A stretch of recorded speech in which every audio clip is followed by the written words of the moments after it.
hit the button. I did. The button is now hit. Live. Yeah, we are live. Hi. Or D-Batch had too many fruit snacks today. Hey, what's going on, guys? Dealer here back again with another RDX podcast. Thank you so much for joining us. Real Deal Xbox podcast every Tuesday, 8 p.m. Eastern. You know that. You're here. But for those that aren't, that's where you can find us, and we're going to iTunes and all this crap soon. I am sorting that out now, so just all the messages I'm getting there. Just want to throw it out there. This is Fight Night Champion back in Pat. A different round of footage with my buddy Husk, who is on the Gaming Beyond the Box podcast with Wimmy Hood. Those guys have a blast. It's always fun, and these are some pretty good fights. But I think HR Bomber's in here too. But anyway, we're going to do some introductions, some shout-outs. And of course, if you're here, thank you. Hit the like button, share it out, tweet it out. We appreciate it. Cody Eastwood, another week, another show. It should be a lot of fun. Yeah, we're 1 week and 9 minutes late. So thanks for sticking with us and coming back to the show. We're glad to be here. Hopefully we can cover some of the stuff we missed last week, but apparently we're packed for great stuff today. So oh man, yeah, that's right, Cole. You remembered. We did miss last week. So I was having some technical difficulties. So I did tweet about that. If you don't follow me, you might want to if you want to keep up with that. But yeah, we're back. We got double topics, but we're not going to go real deep into that. Last week we're going to cover the main stuff. So that should be fun. D-Batch, welcome back to the show, buddy. Yeah, man, it's good to be back. Yes, we had a hiatus last week, but we're back. I gotta say, it's good to get away from work. I've been really working a lot lately, trying to get stuff done, and it's just been really busy in my industry. So it's good to take a break from that and just talk about gaming. So I'm ready. Yeah, the goats need herding. We've also got Fonzarelli, the Grounded Gamer. Welcome back, brother. Oh, it's good to be back. I'm so happy to be back. We got some great topics to get into, and I can't wait. Yeah, if you guys haven't checked out the list of topics in the chat, we got some really good stuff today. We've also got xCloud Tim Dog. Welcome back. Happy to be here another week. I guess we got to go over a lot of stuff, but this is the show to do it. So here we are. Let's get going. Baxes, Zauker, how you been? Good, man. I'm excited to finally have the podcast. I know last week we had some technical difficulties, but I'm just happy to be back on this. I love talking about all the topics, and we have a lot of them, man. A lot of news has actually dropped, rumors, everything. It's like Xbox is in the news like every other hour. It's insane. So good. There's a lot of good stuff here in the last day or two. Like I said, 99% of what we're covering is over the last week. The main stuff from last week, but honestly, we got a ton of topics. Attic from the Iron Lords podcast, one of my favorite podcasts. Shout out to Cognito, King David, and thanks for coming on, man. I appreciate the invite. It's been a while. It's actually been like a year and a half since I've been on RDX. What? I'm always working Tuesdays. And here recently, I've been working graveyard shifts. So. You're not just taking bodies out of the graveyard?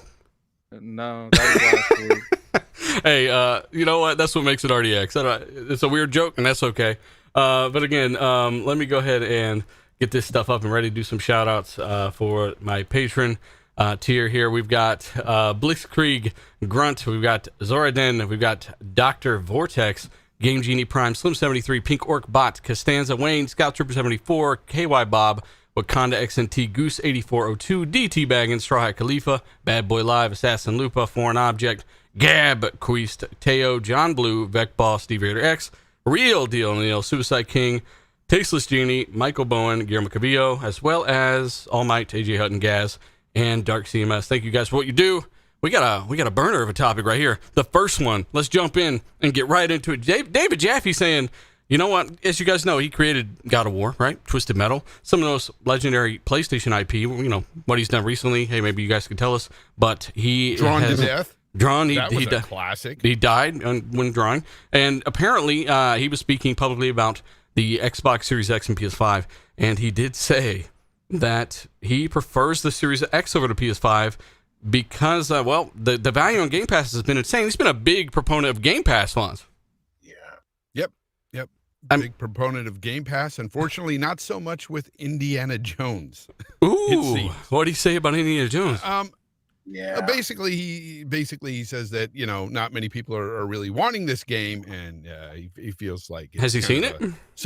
It's something that people over only the age over 30, if you're over 30, that you may want this game, but if you're under 30, you're not wanting Indiana Jones. And I'm like, what? most gamers are over 30. That's just a fact. Yeah, that is. And when it comes down to it, there are plenty of people out there who have kids that grew up on Indiana Jones as well. I mean, my kids have watched the movies. My son is excited to play this game, and he's only 15. So, I don't understand his reasoning here other than I really don't get it. Maybe he was just so concerned with thinking about some of the new generation. And a lot of the new generation is into Fortnite and, some games that I don't even play. But, it's one of those games that, yes, I feel like Indiana Jones is going to be exciting to me because the franchise, I love the franchise growing up, but it's also one of those games that was looked upon and it lent heavily into the making of games like Uncharted and Tomb Raider and all those games. And just going to get the original here. Well, I mean, we're gonna talk about Indiana Jones and some of the details there since the announcement and all that stuff with Xbox. That is definitely something we're gonna get to. I didn't even know I just think he's off base. I didn't know he even talked about it, so that's kind of interesting. Yeah, I just want to add to that real quick. Yeah, I think he's way off base because, like Fawn said, Uncharted, Tomb Raider, these games are heavily influenced by Indiana Jones. And Indiana Jones is the real McCoy. And the type of rich stories, first of all, he's a character everybody knows already. So there's a huge backstory there. They could draw really rich stories with, I think it would rival.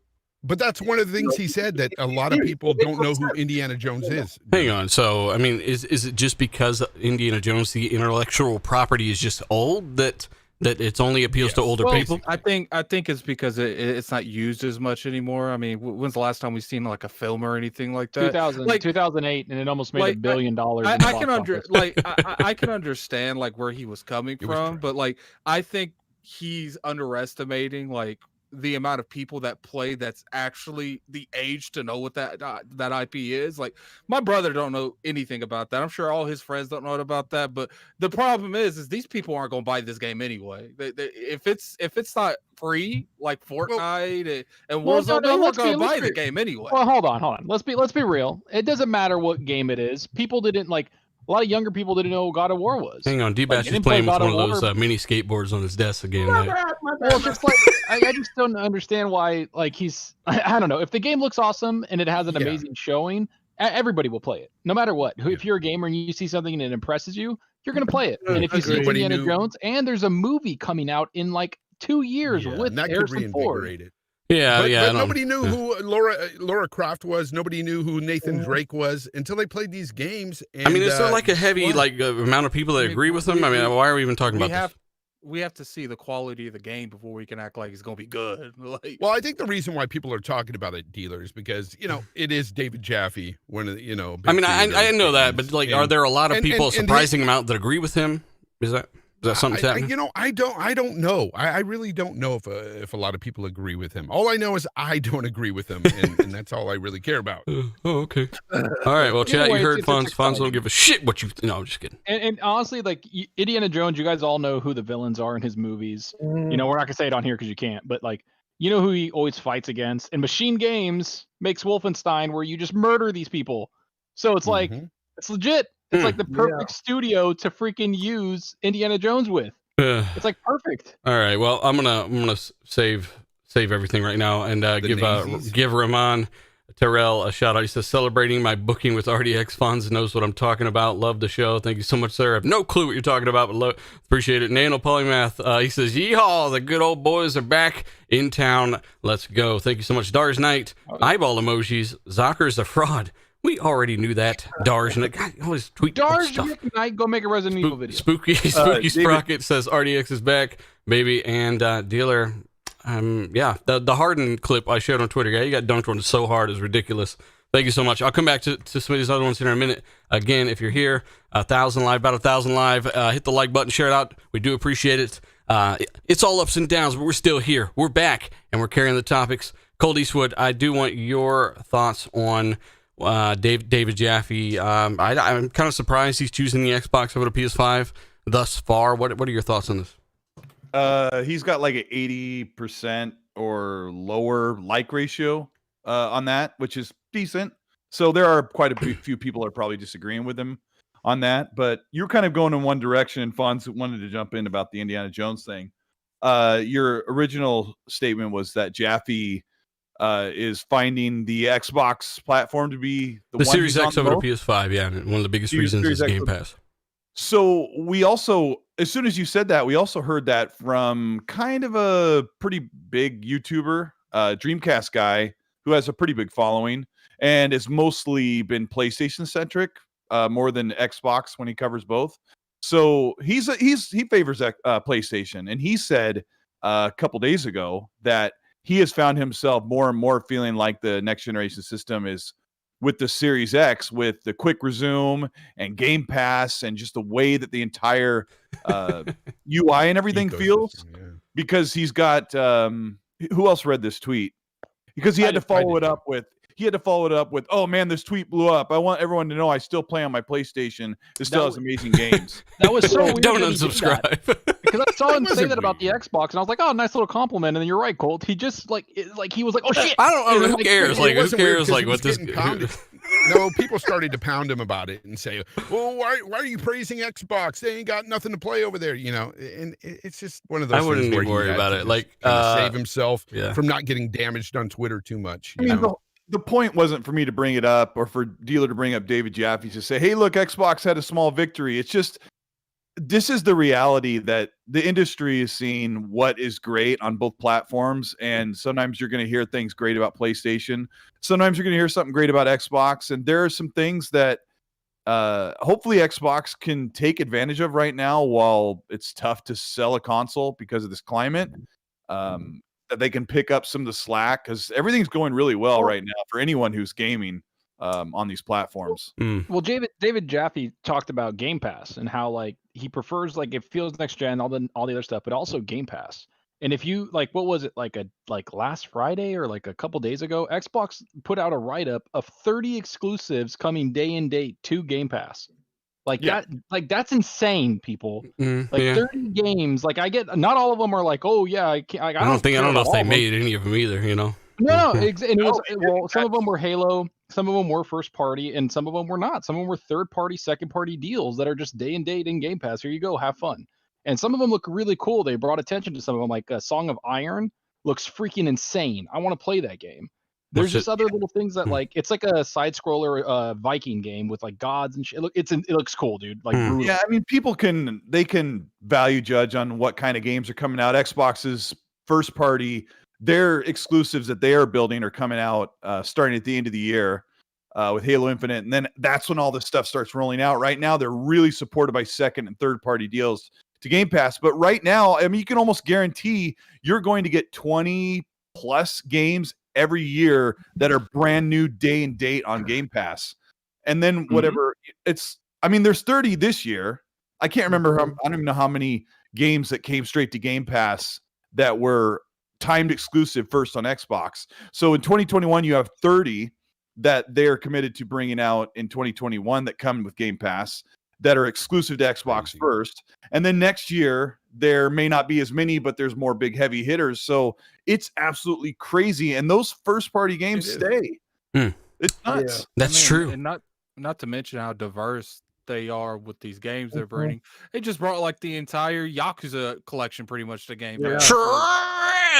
Okay. Let me give a shout out to Adam THMH. I don't know how to pronounce that. He says, anybody looking for another Xbox podcast, check out the Defining Duke with ACG and Maddie Plays. Everyone's starting an Xbox podcast now, huh?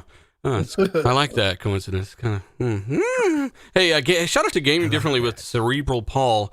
He says, damn it, fool me. No, Clint Eastwood again. Clint Eastwood, yeah. I wish we can get Clint Eastwood on here. Just a series of mumbles and groans. But shout out to you, buddy, man. And, of course, everyone in the chat, again, thank you for showing up. We are getting off of this first topic. These guys kind of ruined it. Somebody in the chat, Hazelhurst, I think it was, suggested that anytime there's a topic change, we call it Topic Thunder. But I'm not going to do that. It's a kind of a good idea, though. Speaking of Halo, Tim Dog, there was a contractor that was done with his work at 343, left and went to work somewhere else, as contractors do. And there was a certain site, what was that, GameSpot, that ran with this and said, Halo employee leaves Halo and runs to, whatever the hell, You know, what was the deal with this? He came out and kind of fired some shots at them for that, right? Yeah, he said this is bullshit. You know, this is the industry, and this is what happens. And if he was a contract worse, this is a no story. And honestly, you know, especially with Halo, you're going to see a lot of those things doing it because they're pretty much finished on a lot of areas. As we spoke on before, they're kind of doing, you know, polishing a lot of the polishing the game, getting it in a good spot, probably putting tier 2 VRS support on it, all types of stuff like that. But you'll see certain deflections. Doesn't mean that it's because they were mad. And this was one of those cases. This was just a contractor that finished his work. And the crazy part. Hang on, Addict Tim was in the middle of a damn sentence, sir. No, that's all right. No, but he could follow up. But no, it's stupidity, and you know, like I find myself more and more disengaged on Twitter and stuff like that because it's just stuff like that is just like dumb. Because people run with it so hard, right? Yeah, they really do. Without even looking into it, it turns out it's a guy that's hired there to be there for 6 months or a year, and then he's supposed to leave, and he does so, and even he comes out and says, "This is bullshit. Like you guys will run with anything." So, I mean, Addict, what were you going to say? I was going to say that the thing I love the most about that is that the actual person that they were talking about came out and put them on blast. Yeah, and contracts like within like studios like that, like he probably, like you said, just 6 months to a year, and maybe he had a chance to be full time on 343 Industries, but then maybe another company pulled him out and said, "Hey, you know, we're making you this offer, and it's a promotion." Right? Yeah. Like that's what a lot of these contractors do. Now, the people that left, like the director and the lead, that's a story. Like those things, we can talk about them, but not a contractor like that's just there for a little bit. Like, what the fuck are we doing? I mean, we've never pushed the media buys thing on the show, but this is why people do push that, because you get something like this, and you got sites like GameSpot, fucking GameStop, still to this day, GameSpot that literally tried to turn this into something, and this is why it's their own fault, really. So I just thought that was kind of interesting. I've heard more about this contractor leaving than I did Sean Layden leaving. like I'm just being freaking real. Like you got a point there. Like I'm not even trying to be a butthead about it. Like it's just, come on. Like Sean Layden, like, and it's like no tweet about him leaving, honoring him, nothing. Like it was bad, and media didn't report on it at all. Like they were just kind of like, meh, meh, meh. Like that's it. Like nothing. It's like, what the hell? Yeah, it is. That's actually a good point. You did hear quite a bit about this. But yeah, I mean, when it comes to the Indiana Jones game, Fonz wanted to talk about earlier, this is something that just kind of came out today or yesterday. They are the Machine Games, who are the studio that are making the Indiana Jones game. If you guys hadn't heard or seen one of my last videos, they are making an Indiana Jones game, and they are using the Wolfenstein team to do so, which is surprising. They are a quality team, though.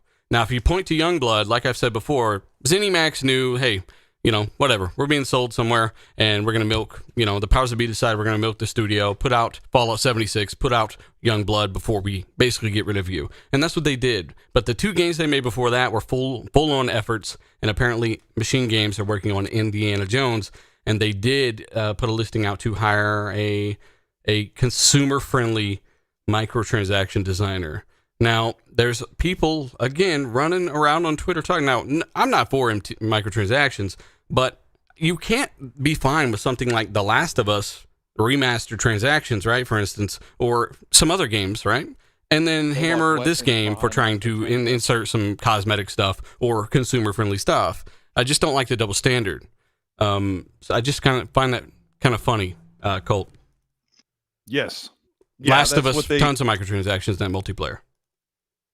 Yeah, well, I mean, you mean the old one, because we still don't have multiplayer for the second. The remaster, game, yeah, they pick and choose. I mean, what do they mean when they say consumer-friendly microtransactions? They give you a hug when you buy them. Because 343 is cosmetics when they're talking like that. Yeah, like 343 is really kind of out front about how they're going to have microtransactions for like cosmetic only and not competitive. Upper hand stuff or backhanded stuff. Yeah, You think it'll be like it'll just be skins and that's it? Are you gonna be buy like a pet monkey? Like what do you think they're gonna do here? Well, that's what makes me I've never thought of that. That makes me wonder what type of game is this? If they're going to have. It has that multiplayer, right? Tomb Raider, like you can buy extra skins for Lara Croft if you care. They give you like 19 throughout the game, but I don't think it's like so. Machine Games, right? Like I don't think it's just Indiana Jones. I think like Bethesda Studios, like Arcane, has 2 teams, and so I think Machine Games might have 2 teams. I think one team might be working on, like maybe a Wolfenstein 3 or something like that, right? They brought out Wolfenstein and then helped with Youngbloods, even though they contracted a lot of that Youngblood game out. But they might be working on 2 different games. That or maybe you get a pet chinchilla in Indiana Jones, Docker. I mean, who knows? Maybe. I don't know. Like what you're going to get, like a freaking spider monkey would be awesome, right? But I think that there's 2 games, and I think that they work like unilaterally within their studios. Like I think he can be, somebody that helps the San Diego studio or the Bethesda studio. I don't think it's just that one studio. It seems like Bethesda has a lot of close-knit studios that work together on things. And so I don't think it's just like, oh, this is just for the Indiana Jones game. Shout out to Meat Puppet, by the way. 007 should be kind of channel member. Shout out to you, buddy. Welcome back. But I mean, I want to hear from somebody who ain't said a lot on some of this stuff. D-Batch, give me your damn opinion, sir. He's like, I need Cheetos. I'll be back. Seriously, microtransactions. You see people freaking out. You see the double standard, but we don't even know what they're for. Why are they freaking out? We don't know if they're just cosmetic. We don't know if. I doubt they're gonna affect the game. I don't really have a problem on microtransactions as long as it doesn't affect the game. If it's cosmetic, go at it. It's your choice. Now, when it's a power up or something that gives you an advantage over other players and you can pay to win, I'm not for that. And I think most companies know that now. So if it's for cosmetics, flash your gun, but it does the same damage, and I don't care. It's not a big deal. We need to find out what it's for. We need more context. We do need more context. I guess it's Leonardo. He says talk about the Persona Xbox Game Pass tweet. Apparently that's a thing, so maybe you're getting Persona here soon. Not sure how many of you will play it, but options are good. And then there is some kind of swirling rumors of maybe something like New Vegas 2 or something like that. Tim Dog, have you heard anything about that? That'd be big. Fallout New Vegas 2? Yeah, I think that Xbox and Bethesda right now are trying to seal the deal, but creative ideas such as that to bring Obsidian possibly into a deal with Bethesda, like those type of cross type games are actually possible with what's going on from what I've heard. And they want to use basically everyone's like the id engine for Doom. That engine possibly could be used somewhere else. Like I've heard that they want a big camaraderie of the developers to share with each other and to help each other out. Obviously, when you have 23 studios, 35 teams, you're pretty big, and there's going to come times where some people may not be doing something, and they need a little downtime where they could come over here. I mean, Gears have shown that. Coalition has shown that they've done that numerous times.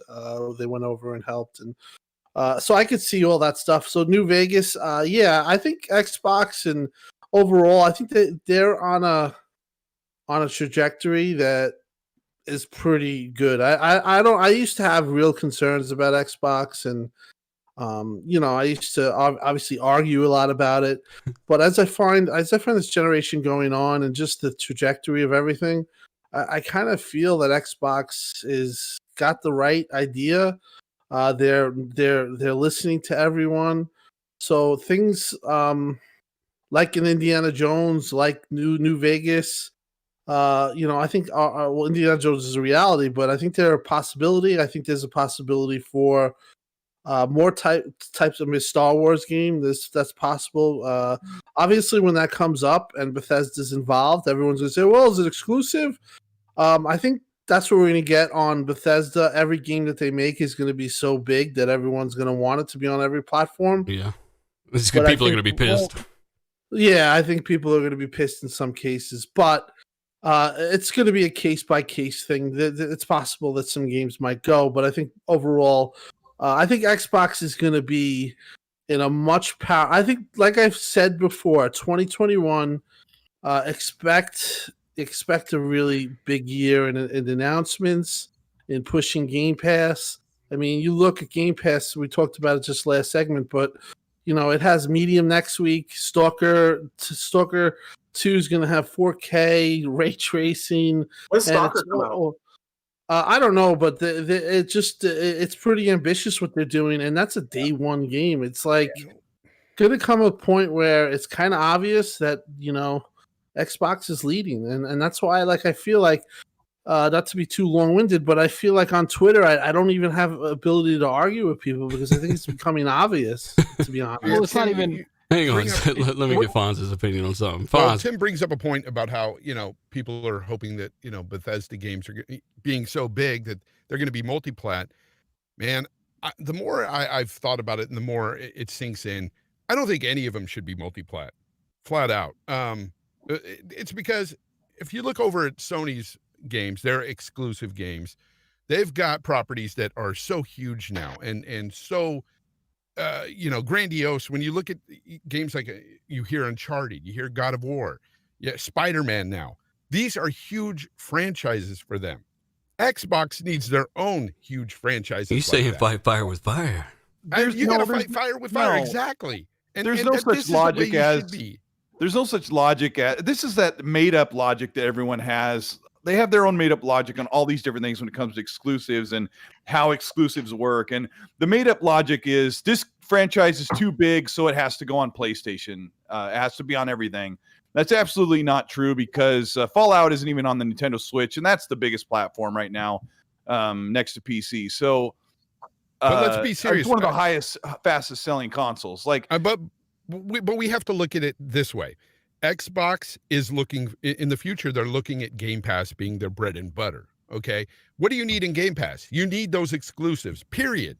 Bethesda is a big get for getting a bunch of exclusives put in there year in, year out. There's no reason they should be going anywhere else. None. You know what? If people want to play their games so bad, buy an Xbox. You want to play their games so bad, buy a PC.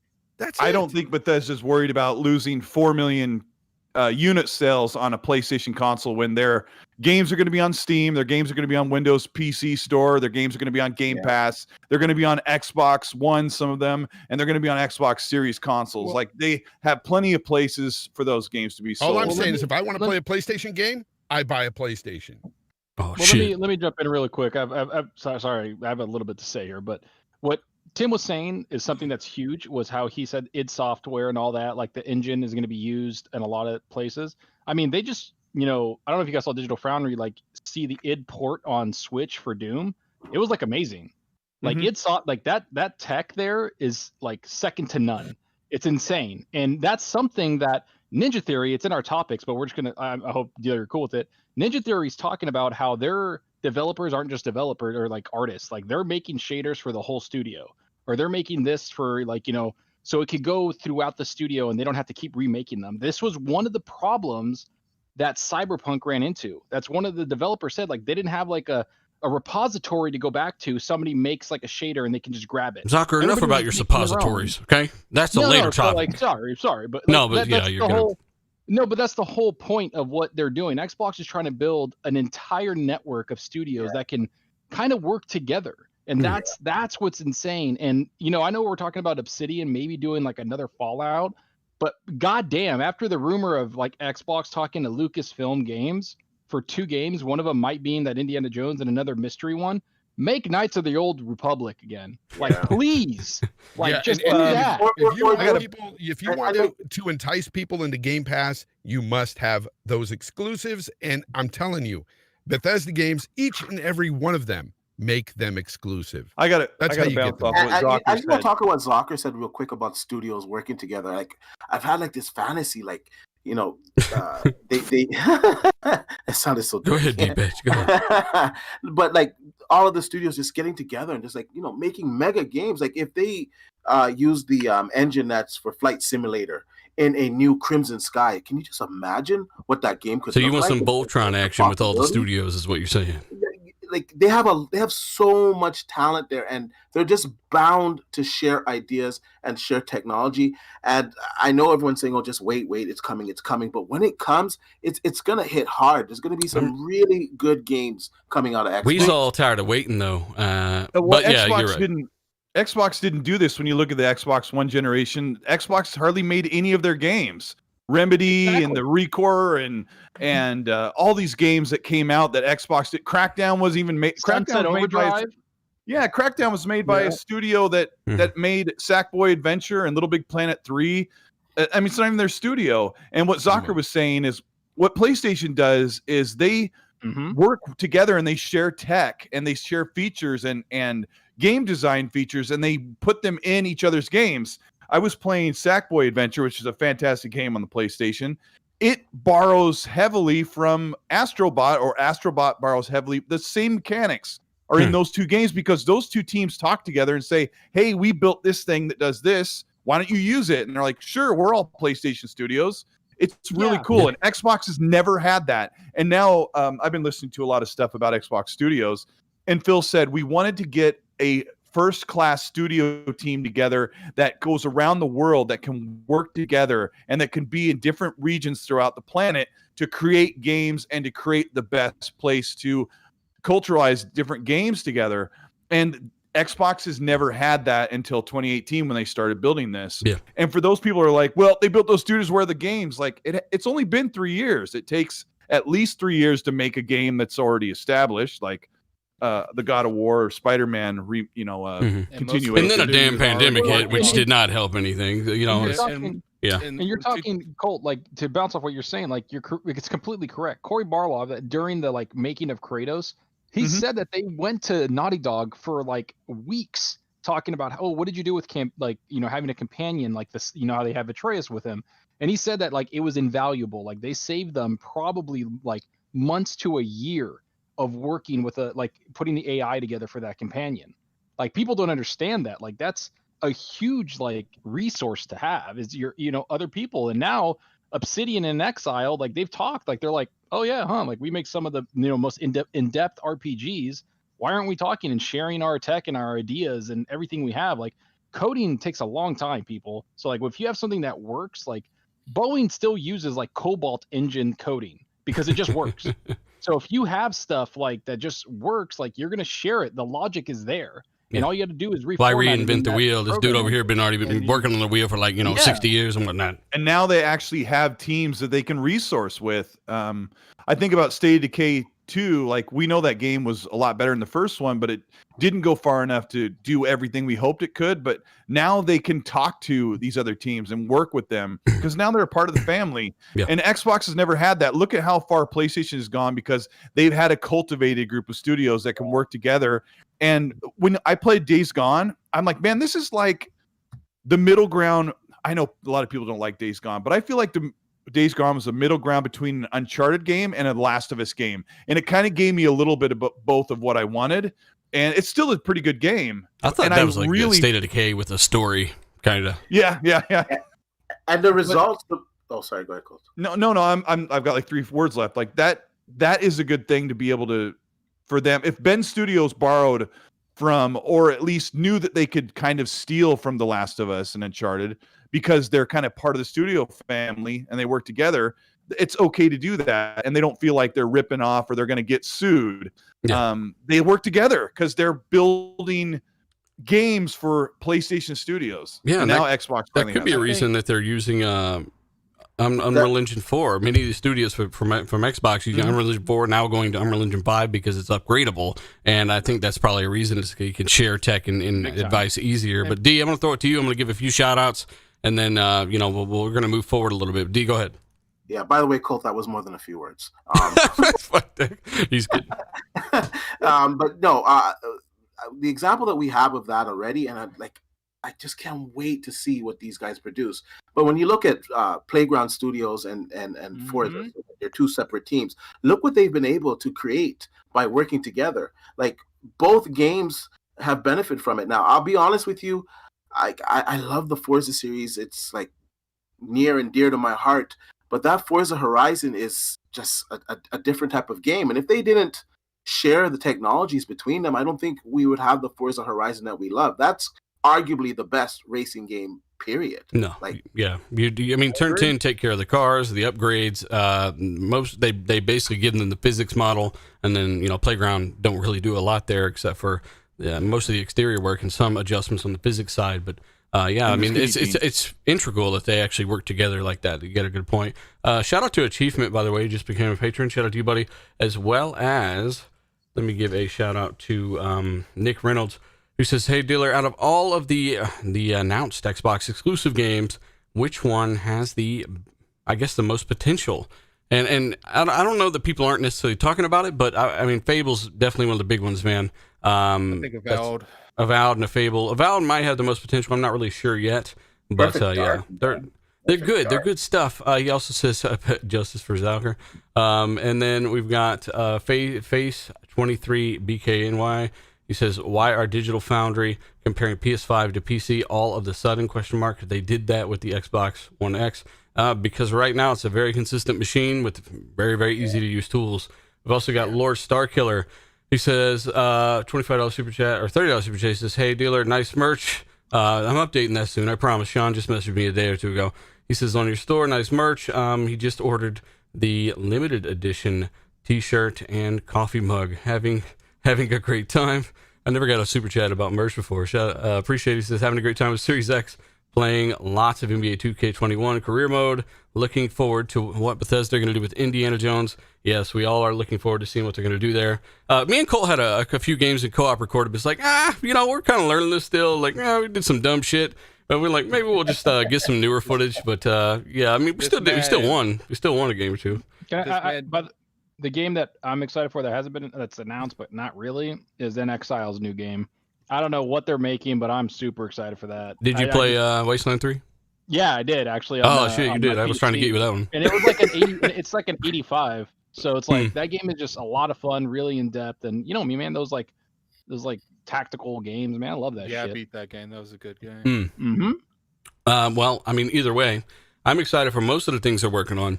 Well, it's just time that we see something, and I know, I pandemic mode is hitting all that stuff, but at the end of the day, they can announce 20 more games. I'm ready to see one. But I do feel like, coming from an Xbox fan at the beginning of this generation, from like the middle of last generation, it's like you can actually see progression. Like it used to be like, he's like, they'll do what they do, man. Like, it's like a year goes by, man, they'll do what they do. But now it's like, I've always said, it's like, look, like I can understand people being skeptical 100%. If you have to wait, you wait. But it's just like, we can't act like Xbox hasn't done as much as they can. Obviously, the games aren't here because it takes time. I'd say they've done more than anyone ever imagined with that Bethesda acquisition. They bought Bethesda, which it literally costs more than some of these companies have. They have, and not only did they do that, they built a studio from the ground up. Because like people like to bring up Bethesda, which was a huge thing. But like, I think people are forgetting the other ones that they have besides Bethesda now. It's just like, the Initiative, Compulsion, Ninja Theory, they still have a lot down that's not just from Bethesda. And Bethesda, I honestly do feel like the majority of their games are going to be exclusive, and I think it's a great time to be an Xbox fan. Speaking of that, though, Tim, do you think that Indiana Jones game is going to go to PlayStation? Very hard to say. I think that it's a possibility. Like I said, with everything with Bethesda that they make, every time they put out a game, everyone's like, "Is it multi-plat?" Whether it's going to be Elder Scrolls, whether it's going to be Starfield, because they just make huge games.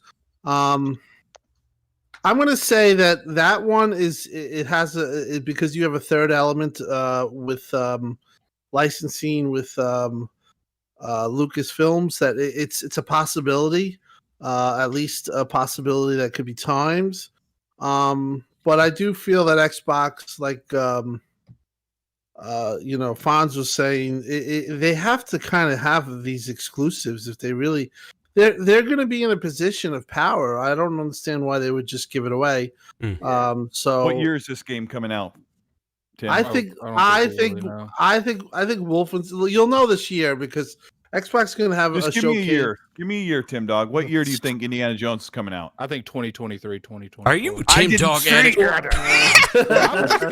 Opinion. I'm gonna go 2024. I do believe Wolfenstein 3 is in the works, and I do believe that they wanted to show this because this was something that they had under their. Supposedly, it actually was they did it on purpose for Phil's birthday. Would it be wacky if a game comes out in 3 to 4 years from now and it's on from an Xbox studio and it comes out on PlayStation? Wouldn't that be weird? Yeah. I honestly think that Xbox. I'm going to throw a monkey wrench in that no one else uses because I want to say this last week. I use monkey wrenches, but we didn't, we didn't get to do the show last week. But I talked to somebody who has worked with a franchising deal to get a franchise to put on the platform. And this person told me that the platform designation doesn't even come up in the contract. And all deals are different. But think of this. I'll just say this, and we don't have to argue about it, but I'll just say this, that Bethesda is a multi-platform developer, and they didn't know that Xbox or Microsoft was going to buy them, and they acquired this franchise from Lucasfilms. My opinion is in the contract, it never came up, make sure it's on PlayStation and Xbox, because you know darn well that game's not going to go to the Nintendo Switch day one, and the Nintendo Switch is a massive platform. So I'll just end this by saying this deal was struck a while ago, and all it is franchising rights to use the Indiana Jones name, music, and visuals, the likeness of the franchise to make a video game.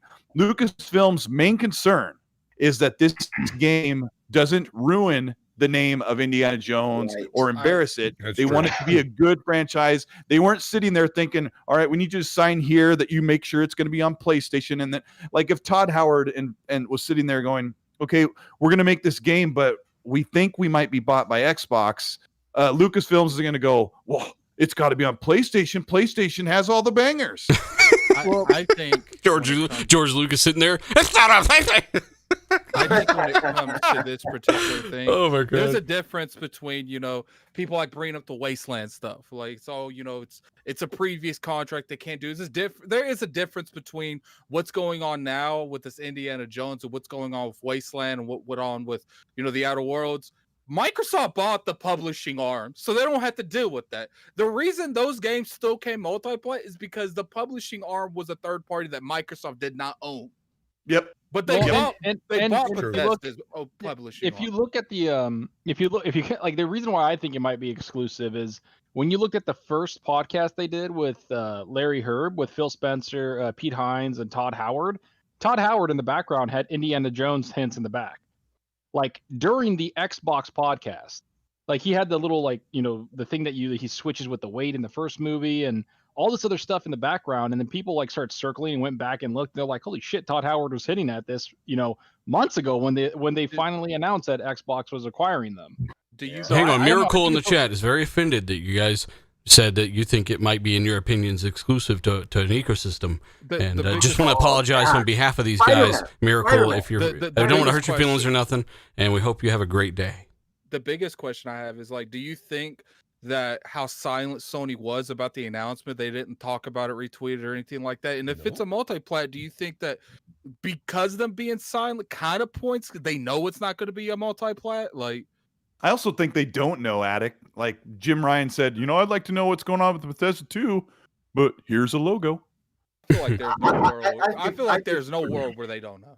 I think I don't know. I think they might not. They didn't read their PlayStation didn't retweet Indiana Jones. That's a big doubt. D-Bats, you're kind of hard to. Your mic kind of gets overtaken easily because you sound like you're in a fucking igloo somewhere, man. To me, though, if this game has been in development for a while now, they would have had some conversation with them by now. I look at like Spider-Man. Spider-Man's on the PlayStation. It's exclusive to their ecosystem. I don't see why Indiana Jones wouldn't be exclusive. They're building up the Game Pass service. You need to have some exclusive content in there that can't be had anywhere else. And people say, "Oh, they're going to recoup their money. They're losing all the millions and millions of PlayStation players." The game will also be on all the Xbox devices. It's going to be on PC. It's going to be on their Game Pass PC. It's going to be on Steam. So there's going to be plenty of gamers to Is to play Bethesda this game. getting money from sales, or are they getting paid from Xbox Game Studios? And then Well, they're a like- studio now, so I don't I mean, know they're how- on I don't know how salary, they- so they get paid Yeah. the X amount no Yeah. matter what they do. They get paid this, that, and bonuses depending on, I think, Metascore and sales and all that crap. But So, I just don't understand why it's so hard to believe that it's a Microsoft studio. They have the franchise. They have the franchise license, and they can do what they want with it. Now, if they decide that, hey, after a year, you know what, we'll throw it on some other platforms, they could also do that and make some extra money. But I think it's important to have some exclusive titles on your service, on your platform. Do you read to what give Kid gamers a Smooth- reason to get your stuff? To Do you invest read in. what Kid Smooth just said in the chat? It's up one scroll, I think. Not in while the ID chat. finds that, let me give a few shout outs and also shout out to over 1,500 people watching live, guys. If you haven't, hit the like button, share it out, retweet it, tell a friend, put it on Reset Era, of course. And thank you so much for tuning in. You guys are amazing. You make it one of the biggest Xbox podcasts in history. And thank you so much again. Let me give a shout out to Cool Assassin. He says, what do you think of the Tyler? So there's a report basically saying that there's going to be a New Vegas 2 and some release dates regarding Starfield, Elder Scrolls, etc. Hey, I guess we'll see, man. We'll see. I got to get through some of these. But honestly, I'm going to look more into that. I haven't gotten a chance. Gaming Times, Patrick.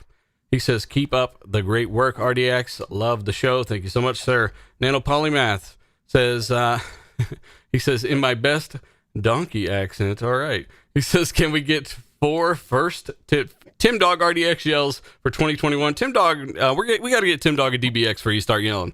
We got to get a compressor for Tim Dog. His mic explodes. But he says, please, can we get one? I don't know. Yeah! Tim. All right, there You you go. get one. He You just get blew one. somebody's speakers. There Thanks. you go, one. Blame it on Nano. I cannot Let's go. Let's go. Hey. 2021. Comments. I can't find it. All right. We got another one from fucking Tim Dog. We got another one from damn it, I scrolled. Lord Starkiller again, $10 super chat. He says, I agree with Nano. Let's have the big Tim Dog yell. There we go. We got 2 in 1 there.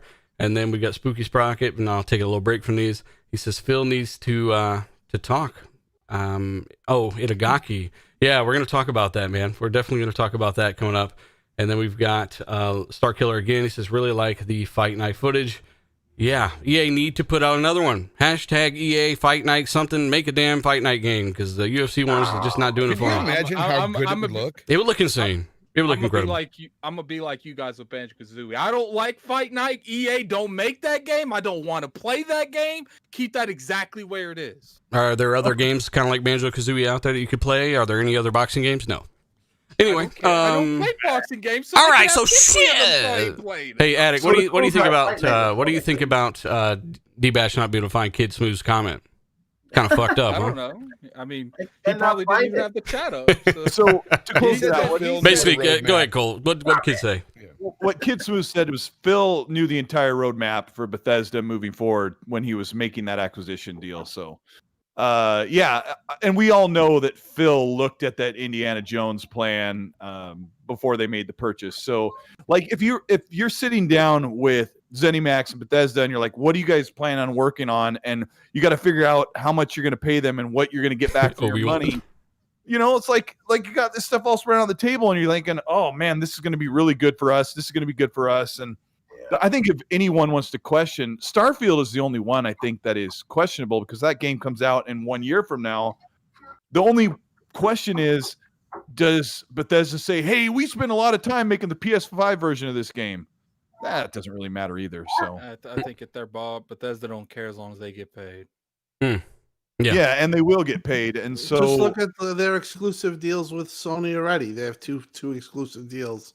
yeah, so Then the they're Elder gonna Scrolls find- Online, and then their 2 exclusive deals with Deathloop and Ghostwire Tokyo that are already in, and tied to the fact that Phil's not allowed to say anything until everything's clear. It's like, we could just keep saying it every week. Mm. So Yeah. I think we will get clarity when the deal comes through. From what I gather, that there's a lot of banty around, a lot of people saying things, and they didn't want to affect the deal. So I think once the deal comes, they're going to definitely make a plan to outline what they want to do, and I think that they're going to have a possible several showcases. I don't think it's going to be an E3.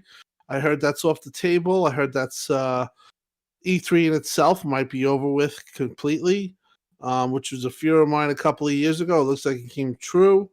And you'll see like these digital events and possibly an XO with people, because they have they have something till they have a mandate till August that they cannot run August 2021, that they cannot have any large gathering events, or everything has to be virtual. So XO 2021 is possibly the deal where we get some fans involved and some people, but look for them to be very active on a lot of pushing out the information after the deal is done. Because they definitely have Tim, a lot to talk about now. So when they do show gameplay for Indiana Jones in the future, please let it be third-person perspective.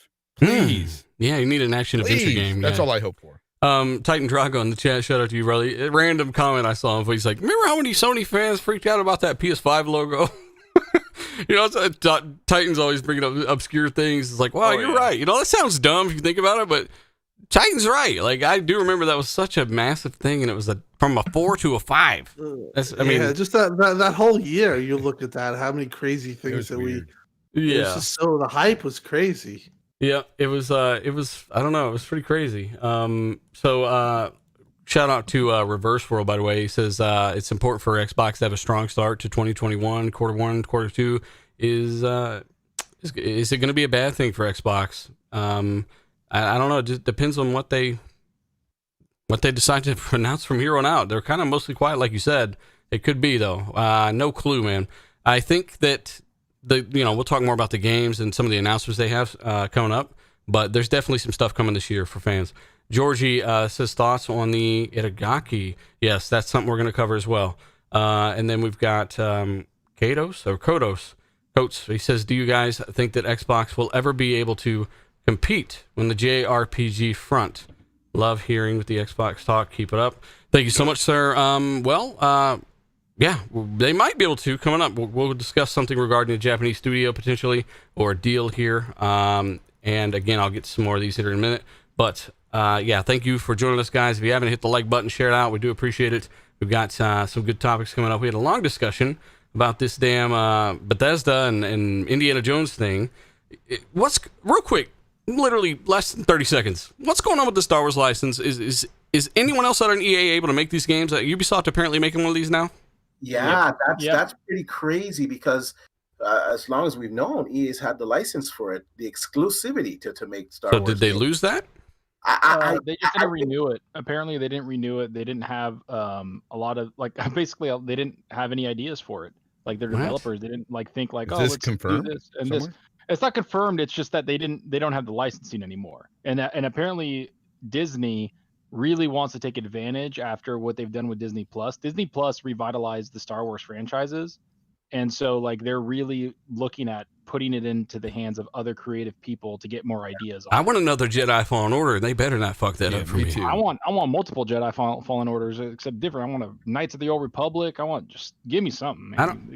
Honestly, Fallen Order, that update for the Series X, even though they obviously still aren't really leveraging the power of the box, it's Gen 9 aware, though. It looks a lot better. That game it just looks so good on Series X now. If you haven't tried Fallen Order, it did get updated. It's not officially listed as an Xbox Series X supported title, but it is Gen 9 aware, and you'll notice a difference in performance mode. Set up to performance mode, and it's pretty nice, man. If I had to guess, though, dealer, on that, I would think that EA would retain some of the games, because some of them were good, like the Battlefront games. Those were pretty good. So they might be able to make some games still. Obviously their exclusivity's gone away. I'm stoked that Ubisoft is going to be making an open world Star Wars game. I'm excited that maybe It's from the Star Division team, though, right? Massive Games. Yeah, Is that what they said? I'm The stoked- Division, yeah, massive games from the Division 2 Oh, team. Which man. I freaking love Division 2. So. I'm stoked that we might be able to see a Star Wars 1313 get revived. Like the possibilities are endless. A fucking Mando game, like come on. What are we saying? Come Cole? Do you think some of the stormtroopers will hold their guns with one hand, crooked I think out? they're. I think the stormtroopers will hold their guns sideways and just bust some caps. You know, so I don't know. Oh my gosh, it drove me I always thought it was crazy. funny in Division. Everyone held their gun the same way, and just like no real difference between a lot of the NPCs that you'll encounter in regards to The their best part of kind that of game was technique. trying to run to a mission point and getting down 7 times, just trying to get to the point, and we would just shut it off. Hey, when does yeah. that get updated, man? I heard they're supposed to be updating that damn game. I checked. It's not. It's still at 30 frames. Yeah. Ugh. I don't know. You know, like anybody where's even play the Metro game? Exodus? This is update for 60 frames, and man, these teams are really hurting for time right now. Yeah. But Yeah. I guess Devin02 Gaming. He says he thinks that the Bethesda games will be multi-plat. They bought them to keep them away from Amazon and Google. That's what he thinks. They bought them from keeping them Amazon and Google from locking them down to themselves. Stadia would have definitely made all those exclusive had they obtained Bethesda, right? So Yep. yeah, Microsoft bought them, and I think it's the best case scenario because you can play them on PC, you can play them on your phone, you can play them on Xbox, and whether or not they put them on PlayStation, that's a different story. And everybody out there always says they have the high-end rig that they can play all of Microsoft's games on. So you're set already, man. Yeah, well, it's so you're weird to good. say they're going to be multi-plat. They just wanted to keep them away from the other companies that make them exclusive. So he's basically saying PlayStation, Google, Amazon, and Epic, all those are allowed to do exclusives, but Xbox can't. Like Yeah. that's the logic that we have to deal with. If you talk to a lot of people in the community, that is their logic that everyone else is allowed to do exclusives. If okay, PlayStation but- wanted to buy, Hang on, let Cole get his thought out. if PlayStation wanted to buy the Indiana Jones franchise to make a game, we would never question if that was going to be an exclusive or not. The only difference is this is happening before the deal's final, but this game is like 4 years out, maybe 5. Like, Jeez, better be fucking badass game. I think the issue. I think the issue comes down to the fact that Phil Spencer had won. You know, in the past has hinted at not keeping games from other players Yeah. and things like that. They're misconstruing what he's actually saying because when he's talking about not keeping games away from others, he's also talking about, you know, you can play it on PC if you want.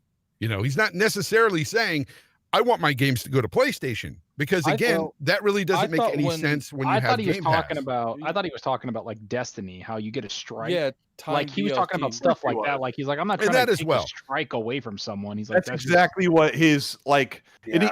I don't think he used the anti-consumer words, but I think it was over a year and a half ago. He said that it was bad for gamers to take content away from them, and Zucker's right. He's talking about piecemealing games that everyone can play, but you're left out of all of this content because PlayStation buys the exclusivity to the strikes or the raid or different thing or the first expansion packs. Like that's not cool because those are supposed to be big community games, and crossplay is supposed to be coming apart of Yeah. how we play our games. Let me My whole let me point, let though, me is bring he's this up not because the medium is coming anti-exclusive. out here soon. The medium is what, next week, right? Or when is the medium's release date? The 29th. The 29th, says Gaming Addict. And you can get that day and date, day one, midnight, whatever, on Game Pass, which is awesome. You can't disagree with that, right? We've told you who it's made by. We've told you why, you know, hey, just let's see how it does.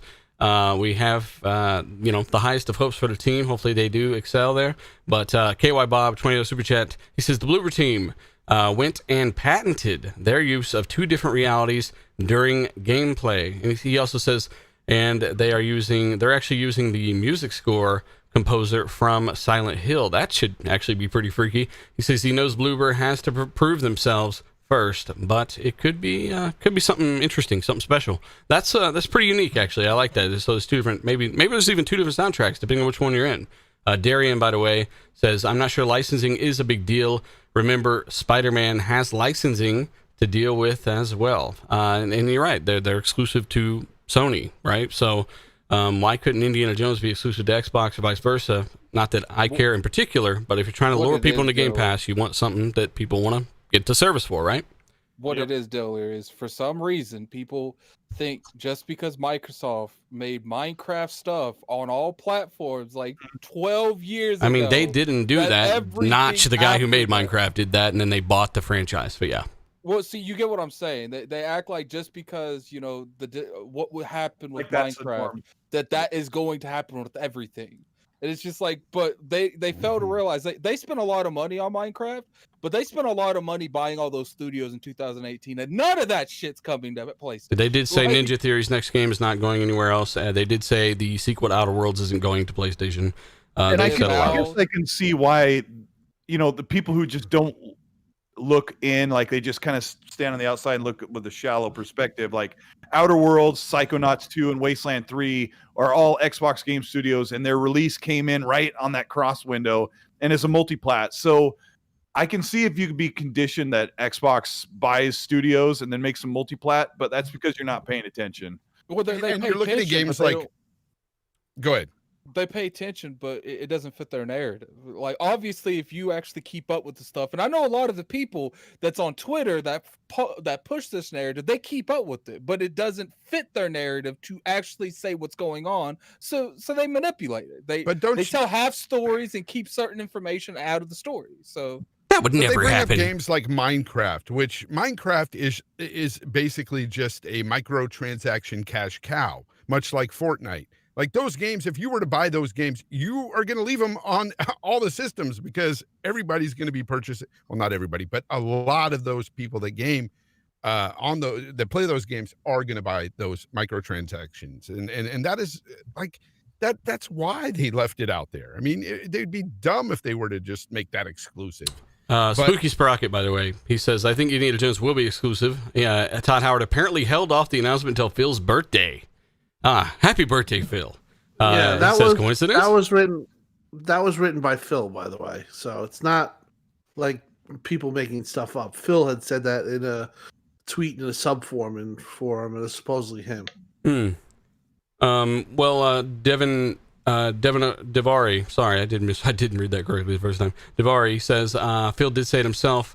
He isn't competing with Sony. Amazon and Google are the real threat. Yeah, he's talking about overall cloud gaming. Those other companies do cloud gaming.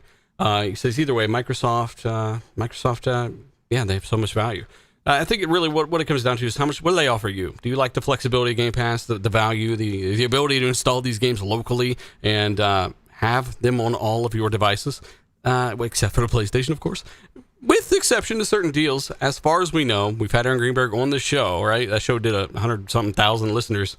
I mean, yeah, he said it himself. They're going to pick and choose, and they're not going to bother with the quality. They're going to let these guys take the time they need. And with 23 studios, like how many fucking, like that's so many studios. They had 6 studios a few years ago. You guys have to really remember that. They're really letting these guys build out the games they want to build. And let me give you one more shout out here. You Donnie with $5 super chat. Shout out to you, buddy. He says it'll be USA versus Japan. Disney and Lucasfilm will be on Xbox. and oh man, come on. He says that other stuff will be on PlayStation. He's just kidding. Yeah, I mean, who knows? It's battle of the services, and I don't think Netflix is a bad thing because they want everyone to subscribe to it. They still gave us some amazing shows, and I don't think that's debatable. You get some duds in there. But they did give us some amazing shows. Netflix is bringing out a movie every single week this year. Like that's how much content they've created. How many of them are Adam Sandler movies? And there's a reason why that original movies are awesome. I don't want to hear it. And there's a reason why that original content doesn't go to say something to like Hulu or something. You know, you got to have that exclusive content, man. Game Pass needs it. Disney. Well, the good thing. Disney Plus, I'm signed up to it, and honestly, it sold itself to me. All the amount of content that I can get on there, and The Mandalorian is a reason alone for me to keep the service. Yep.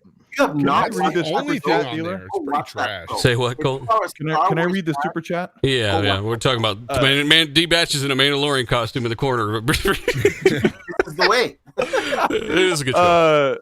At Devario2 Gaming said, Phil is doing what's best for gaming. Keeping these studios away from Google and Amazon helps everyone. You have choices and options, and that matters. And it made me think of a funny thing. I don't know why I didn't say this earlier, but if Phil was trying to keep those other companies from keeping those games exclusive, why didn't PlayStation just step up and pay half for Bethesda?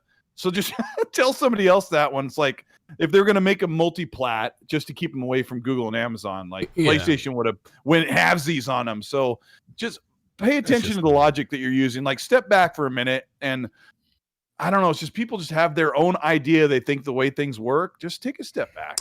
So, and you know what? It's also okay to disagree and agree to disagree. Not with me. Well, Cole gets hit in the neck with a javelin. Like, yeah, I mean, it's okay. It's like you're allowed to disagree and agree to disagree, and that's fine. You don't got to go put the forks down. Like, when you're looking at social media and you're looking at, I hate to bring it up, but Twitter and you hear what people are saying about Xbox all the time. It's like they can never have anything exclusive that is good, or Xbox is not allowed to do any of that because, Xbox bad, PlayStation good, and that whole narrative just needs to die. It's dumb. I think it is dying, but I think what Xbox has to do really, as far as its exclusivity, to see with these types of games that they're going to have, the ability to have a father who buys video games for their kids for Christmas.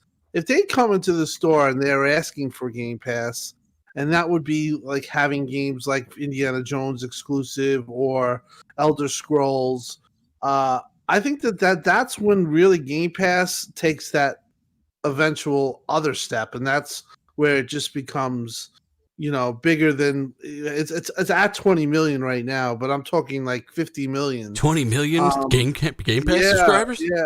Yeah. I'm hearing the 20 is the number, but the thing is that for them to take that next step, I think exclusivity is that way, because that's the way you get that soccer mom or soccer dad that come into the game store and say, I want an Xbox and I need Game Pass, as opposed to the same parent coming back and saying, the stores guy has to tell them and try to sell them. And then they say, well, is that game on PlayStation 5? And then they say, yes. We'll say, okay, then maybe I'll take the PlayStation 5. They're in a position of power right now. They have to use these games to their advantage. And if they don't, that's on them, to be honest. They could lose a lot of the money they've spent making Xbox Game Studios and Game Pass what it is. If they don't have the draw and they don't have like the alluring titles that people have to have, then they'll just pay $70 on PlayStation. Well, the other thing is that Xbox has, like, I think it was Larry Herb. He talked about. Hold on. The hell is that? Why he gets that? Saying a Greek chant in the background? It's like when it comes to the whole, this entire situation, I feel like we have to go off what they're doing now. And what they're doing now, it screams exclusivity. We can't talk about something like Minecraft that had extreme circumstances, and it's a different thing. Minecraft's not just gaming. It's literally an entity. But all those studios they bought in 2018, it's like I said, none of them are exclusive. So I feel like, why would they, if they were truly just trying to, not make money and really build up Game Pass as a portfolio for their exclusives, then all that shit would be on PlayStation 2. Well, okay. Hang on, we got Jose in the chat here. Joseph Saga. He says I remember last year they said exclusives are anti-consumer. Just because someone on the show said that doesn't mean that we said that, right? Whoever it was, if they were a member at the time, or if it was a guest. So this is what we're talking about when people present one reality or one little portion of what their little pea brain might remember, and even that they don't do that. So Joseph, we're sorry, buddy, but you're wrong, and you might want to go back and point out exactly who said exclusives are anti-consumer, because I've seen people saying that on Twitter. I'm like, why are these people saying this? So, if somebody thought that, if that's their opinion, that's fine. But I don't care if they're exclusive or not. I just want better games, right? So I'm back. So the thing I wanted to talk about was, what Xbox, like what Tim is saying, that like Xbox needs to get people to come to the ecosystem. There's 20 million subscribers. The one thing I remember is Larry Herb had an interview. I think it was like 2 E3s ago. And they were, and one of the people asked him like, oh, what do you think about PlayStation won this year? And people think they won E3. And he said something about like, years ago, they thought they had an amazing E3, and they showed like multiple exclusives, and it was like, they felt like they did a really good job. And Sony showed, they said one game, and everybody was like, oh, they won. He's like, that's when we knew. He's like, that's when we knew it doesn't matter what we do. He's like, we have to change the industry. We have to change something to really have people look at us differently. And he like was super candid about it. And I think it was the year Final Fantasy VII was announced and shit. or something like that. It was weird. And he was Which like, makes it even worse. And he just said, so Game Pass is that thing. Like, I don't know if you guys noticed, like after the events of like this summer, like that just passed, every game on there is day and date on Game Pass. Every game they showed at their event was day and date. And I think it was Alana Pierce made a video about it saying like, what else do they need to do? Like every game we just saw, we're going to be playing on Game Pass. We don't need to drop $60 on each one of them. And later we find out like Sony's charging $70. It's like, what else do they need? But to you do know, for them people to games shut the is going hell to up? catch fire now because you ain't buying them, boy. You know what you need to do? You need to put good games exclusively into Game Pass. That's what you do. Yeah, This is like I reverse get spawns that. from like a year or two ago. I think when it's all said and done, Game Pass is gonna sell itself. It's gonna be. I know Already selling itself. I know they hate this moniker, but it's gonna be the Netflix of gaming. Like, I All know a right, lot can of we people just go think- through the panel and I'll just ask you, you like Game Pass? And we can get this the fuck over with. Everyone likes Game Pass, right? Everyone thinks that, they're going to try to lure more people to it and whatnot. Devil's advocate, yep. game trash. Game I'll trash. tell you this much. I wish Sony had a Game Pass type service. They where do. it's day and date, of course. Day and I have a date. No, question. day and date. They No. do I have need a day and question date. for They do Grounded need that. Gamer. I got to ask Grounded Gamer Go something. ahead. So, do you think that PlayStation upped the price 17% because they're the market leader? Of course.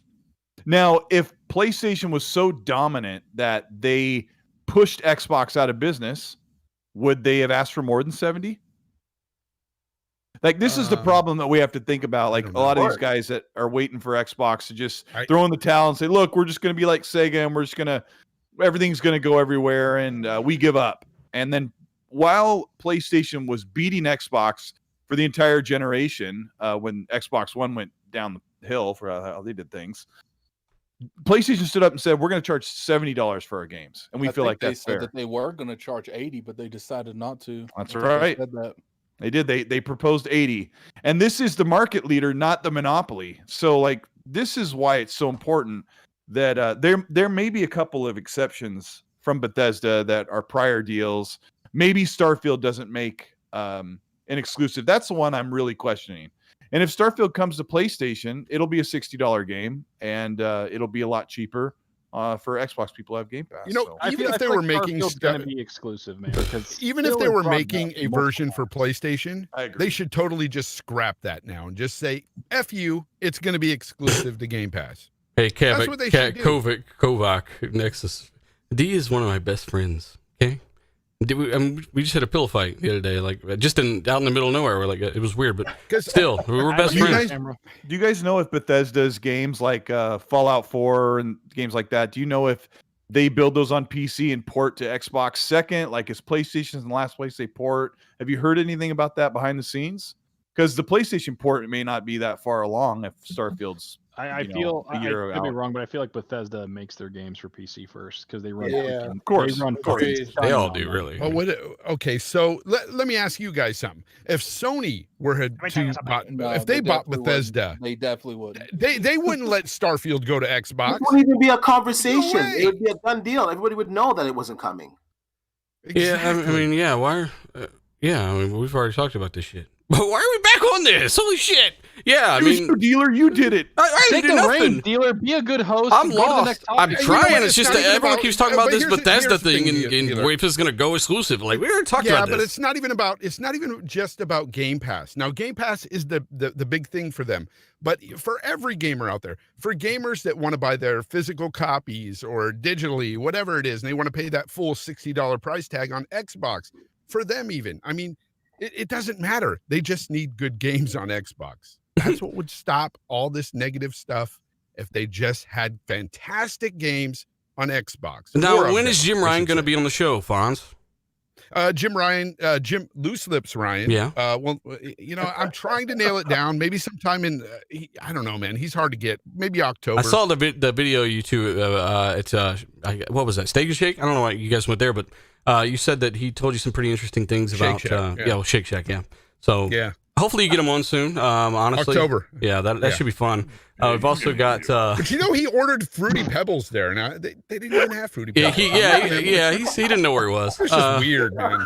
Pretty interesting stuff. Chris R, by the way, in the super chat says, even if a game isn't exclusive, the fact that you don't have to pay $60 for one game is a win for Game Pass. Yes, it's pro-consumer. It allows you that kind of flexibility, and that's good for families. In closing, I just want to say, anyone that hates on Game Pass, like, you're not a gamer. The variety of games in there. Now the addition of EA Access, like, just get out of here. It's man. like the dude that got pieced up so bad on Saturday by Max Holloway. He said, if you don't like Max Holloway, you're a hater. That's anybody that's talking shit about Game Pass. You just hate. You're just a hater. Yeah, At this point, Moving on. it's pretty bad. Psychonauts, by the way, shout out to you. He says EA didn't lose the licenses for Star Wars. Disney found he said he found a way for others to make Star Wars games. That's kind of interesting. That's how. Oh, so they basically found a loophole with Lucasfilm game. That's kind of weird. You can't use lightsabers. No lightsabers. CYV Studio says, hello, RDX. Shout out to you, brother. He says, missed you guys last week. We miss you guys, too. Also, Gerald in the super chat says, the problem with the gaming industry is we're in a different generation. No one's excited about games because that word is cut off for some reason. He says they're too eager to try and cry and complain about the games. Yeah, there's definitely a hardcore segment out there that only want to complain and jump to the negative. And a lot of that's powered by a lot of guys on YouTube because that's what powers clicks. And that's all bullshit. And then we got Briscoe. He says, went to GameStop yesterday. Xbox in the front, PlayStation way in the back. Pay attention. Yep, that's part of that game. They're like GameStop way up? deal. Their GameStop is like way up on their stock value, and I made some money. What was it, D? Did you remember the numbers? Yeah, it went up really. They're up like 25 or 30%. $25 or $30. Well, they've been diving for the past like 6 years, and they are like way up. I glanced at it on Twitter this morning, but like people are really impressed that they were able to do this, especially. I don't even know how they're doing it now when they can only have like 5 people in the store. I actually went to a GameStop, what was it, like 3 weeks ago for something, and they're like, sir, you can't come in. I was with my kid, and they're like, oh, we can only have 3 in the store. I'm like, what? And it's so empty. Like the front half of the store when you first walk in, it's usually like front loaded with used games. Like there's nothing there. There's like 5 Funko Pops and a t-shirt for like Beyond Human or something. But it's like, yeah, they're I don't know how, but their stock really is skyrocketing. Overall, I think it's up like maybe 45%, like ever since their big slump. Today it's up like 10% alone. NVIDIA. So, like, they're soaring. So what's the deal with I mean, you guys are talking about how Sony would have locked X, Y, and Z down, but they are bringing MLB The Show to Xbox this year, right? Yeah, but how does that work? I think it works because you hit the download and then you play it. Works. I mean, it's their studio, though. What if they make the Xbox version 720p on the Series X? What do you guys feel about that? Huh? They forced the Xbox One to run like trash. So this is the Xbox One days. 720p. That'd be funny. Are you saying this is the PlayStation Studio that is being forced to make a multi-plat game because of the licensing agreement? Yeah, they had no choice, man. That just ruins everything I said for the last hour. Well, thanks for having me on, dealer. All right, crawl into your casket. We'll see you next week. I got to bring this up. Somebody in the chat, None Your Business said, David Jaffe said it best when he called Xbox a Vegas buffet and PlayStation 5 a 5-star restaurant. They both have their place. But what happens, Nunya, when one of the companies gets both of those things eventually? See, that's the thing. I mean, Xbox could very well have their cake and eat it too. They could have that buffet and also have that 5-star. Yeah, because I guess he's just frozen in time forever. Where none of these games and none of the 23 studios have any new games. Oh man, Bethesda has so many legs, man. It's going to be crazy to see some of these games that come out. Well, speaking of that, there's a first party shift. Ninja Theory, like Zucker mentioned earlier, their artists are they're not there just to create objects. They're actually there to create systems that create objects that are universally applicable and applicable, I would imagine, through all Unreal Engine 5 games. Hellblade 2 is an Unreal Engine 5 game, and they are developing tools and ways to make development easier. I remember reporting on the next Forza Motorsport, they said that one of the most time consumption based tasks they had to do was build tracks, and they redid their entire track builder where they've cut that down multiple times faster. Can they produce higher fidelity tracks now? So being able to build these games and tools that enable faster track building is a big deal, and they're starting to try to build these technologies out in these game engines that a lot of their first parties using. There's also some rumblings from an EA DICE developer saying that Xbox have multiple new exclusives for 2021. I said it in my last video. Not all these will be games. Some of them will be expansions, stuff like that. But there's also, there's at least 2 unannounced games targeting 2021. And I just want to know, Cultist, what do you think those are? From what you're allowed to say. Maybe. I don't know. I think that how do they have 2 unannounced games that are supposed to come out in 2021? I think the translation is they have 2 unannounced games they're going to show this summer, and who knows when those are coming out. That's my take. And I mean, because it's a rumor from the DICE. There's some other people that are talking about this, but so you may have heard more than I do, but people have asked me about this, and I say my guess is that we're going to hear about a new announced couple of games, and they're coming out later. I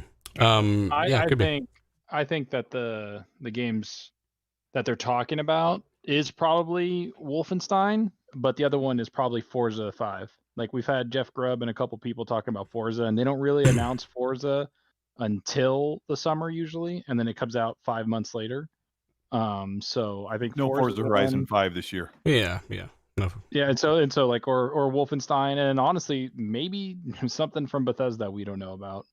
Yeah, plus they've announced Motorsport already. They're not going to release Horizon before Motorsport. I really don't believe that. And plus, well, that's what Jeff Grubb was saying, that they're going to bring out Horizon before Motorsport. I know, and I'm just telling you that that's not going to happen. But we're actually supposed to have Jeff on the show. He told me to message him after the holidays, so maybe I can send him another message and see what's up there. But yeah, we'll see. We'll see what happens. Chat, let us know what you think they might be working on and what they can announce for 2021. I want to see, at the very least, some more Hellblade. Like, I want to see some real good-looking stuff this time around, because last time at that July showcase, that didn't go the best for some of us. We had Major Nelson on that show, and we're like, man, you got all this power, you didn't really show it. And then Halo made a Roblox or whatever. So I don't know. But yeah, they did. Like I said, they pushed Halo back, which is great. They're doing a graphics overhaul. Tim pulled some strings, turned some keys, and got them to delay the whole project. So thank you, Tim. Put textures on the forehead. They put textures on Craig's head. Tim, what are you thinking about what this EA DICE developer is saying here? I think there's some credence to it. I think Jez has said the same thing on his podcast, so I believe it's true. They I know they're gonna have some announced stuff, and one of them, like Zorker said, Wolfenstein. The other one, I think Starfield is possible too. Just because, with Bethesda, they've shown that they really hold on to their games to the very end and then announce them, and they're pretty good at it. So I'd say that's where I would take it. Somebody just said something about. Okay, this chat. You guys are hilarious. Chat again. 1,600 people watching live, guys. Seriously, thank you so much. We are, this is like our average numbers. So we do appreciate you guys showing up, nonetheless, despite maybe having some other shit to do. Thank you so much. Hit the like button. We do appreciate it. Let's try to get closer to 1,000 for the end of the show. Show a buddy or two. Tell a friend, because even though the show's gotten pretty decently sized for an Xbox podcast, there's still so many people out there that don't know about it, and you guys make all the difference. So again, even an EA DICE developer talking about unannounced exclusives for 2021, or at least to be revealed in 2021. At least that's Colt's take, and we will see what's happening there, hopefully sooner than later. Part of what we might be playing later this year, Bonzarelli, is a next-gen update for Cyberpunk 2021. Or 2021, 2077. 2021. They've pushed this damn update back. Like, I'm going to be in a casket by the time this update comes out. What's going on with this? Oh, man. Much like Jim Ryan ordering Fruity Pebbles at Shake Shack, a lot is going on with this. You know, why'd they do it? We all know the game is in disarray right now, and they're just trying to fix everything that is broken essentially with the game. And it's definitely pushed back that launch window for their next gen patch. And so we're not going to see that until the second half. And I'm guessing probably, honestly, the earliest maybe September. I mean, they said something recently, right? Like they say, we sorry and whatnot. Oh, yeah. They put out a video where they said that they were sorry and they blamed themselves, the leadership of, the team, and said they've even had developers come up to them and ask them to delay the game, but it's solely their fault, the leadership people. That's what they're saying. So what version of the game were they playing when they said, well, the game runs better than we expected? Oh, when they said it runs very well on the old consoles. Yeah, was that an executive or a developer who said that? It was an executive. Which one? Let's find them. No, I don't know the name. I think that was the guy. Anyway, he's one of those guys. He's from Poland. Ask Mads Gaming to find. Don't blame the Polish people. They're good people. No, they're great people. He said, "Ask Mads Gaming." Yeah. Shout out to Mads. Shout out to Mads Gaming. Love that guy. Yeah, Mads is funny. But yeah, it's just. Man, it's this whole thing with the bugs and everything. They're fixing it. It's pushed this back. And it sucks because I was thinking that this patch was going to come out sometime, maybe in February, March, maybe at the latest. But nope. Got to wait. 720p for you. They did say February, March, actually. I thought they announced it. I think that's what they were saying. That was rumored anyway. Yeah, that's when they're going to fix the PS4 and Xbox One version. Yeah. Yeah. I'll say as someone who has the game on PC at max settings with, Shut up, D. Stop teasing us. The Xbox version, it's like when you get ray tracing, I'm not going to sit there and say it's a whole different Xbox version. Like the next gen versions, they're fine. Like, of course, with ray tracing, you're going to get better reflections. You're going to get better lighting. It's just going to be more crisp. And it's going to take advantage of the console's features more. So, yeah, it's going to run better. But I will say it's still a great game to play on the current gen, which is the Xbox Series X and the PlayStation 5. The game is completely fine. The previous gen, yeah, it's super trash. Yeah, Mortal Jedi does mention the second class action lawsuit, so they're getting hammered a lot right now. I honestly, I don't care whose fault it is. It came out, and I don't remember a scenario where we've really blamed the guys that decided when a game came out. Well, it's really not, Unity, the team's fault. It's the guys who said they had to be out that year. Overall, it comes down to, it is what it is. Speak your mind about it, and hopefully they give the product they were supposed to. On CD Projekt Red, it's a huge black eye. Yeah. So, and that's okay. Sometimes it's okay to get punched in the neck. It's fine. I like that they came out and owned it, though. I think that helped. Yeah. Hopefully they fix it sooner or later. I don't know, the video that he brought out, it just kind of I know he owned it, but it was just like I felt it was just very tacky. It was weird. He's like, even though on PC it runs great. He kept fucking going on, and I'm like, just shut up. Just shut up. Some of you guys, your console exploded and sent shrapnel to your chest, but to others, that didn't happen. And they didn't. We tested it, and we didn't see any of these. It's like, really? You didn't fucking see any of these problems? Agree to disagree, sir. Yeah, no, I mean, whatever. The guy that came out, he's one of the reasons why this game is the way it is. He's, the leadership is a big reason why. Everybody top down is a reason why, and whatever. I don't want to hear anything from CD Projekt Red until they make another game that's worth a damn at that point. So. Well, apparently the game is worth a damn. It's just got a lot of problems, and hopefully they fix it. The game is regardless of all the problems of its launch, I'm pretty sure unless something major comes out this year that it's going to be Game of the Year. That game is fantastic. Mm-hmm. Oh yeah, well, people that played it on, I've played it on PC, I've played on Xbox, I've played on every system but PlayStations, and it's it's a good game. I enjoy it. I know I see the appeal, especially on PC.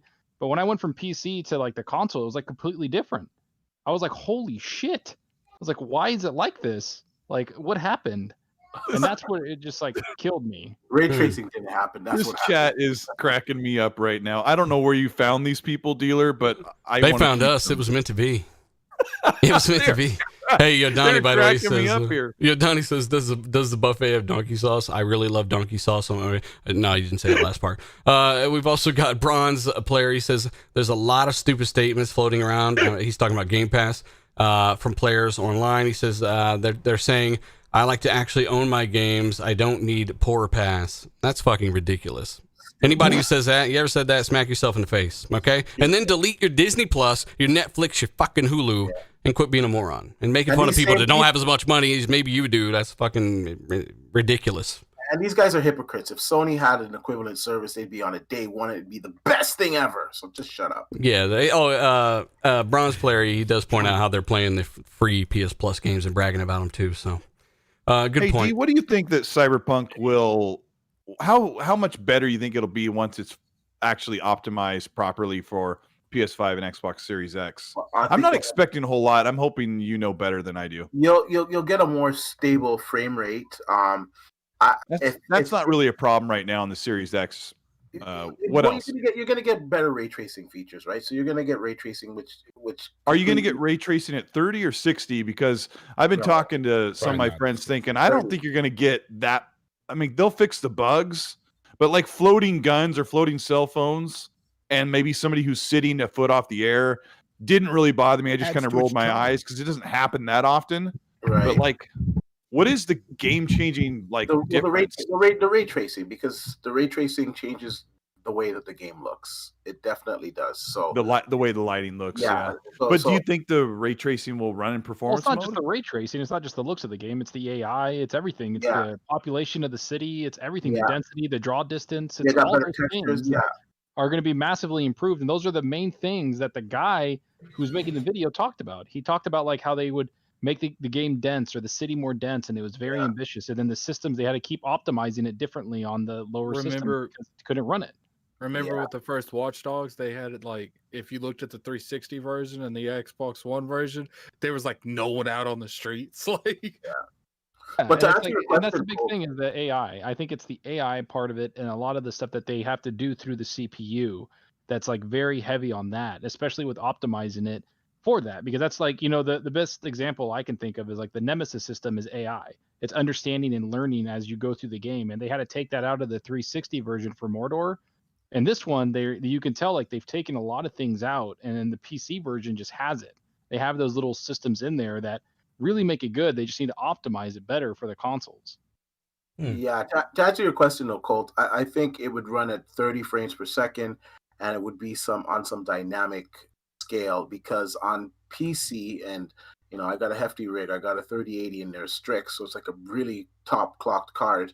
And if I didn't have DLSS, I couldn't run that game with ray tracing. It would just chug. So unless Microsoft starts using their DirectML, you're going to see that game at 30 frames per second with a dynamic resolution. It's just a really taxing game.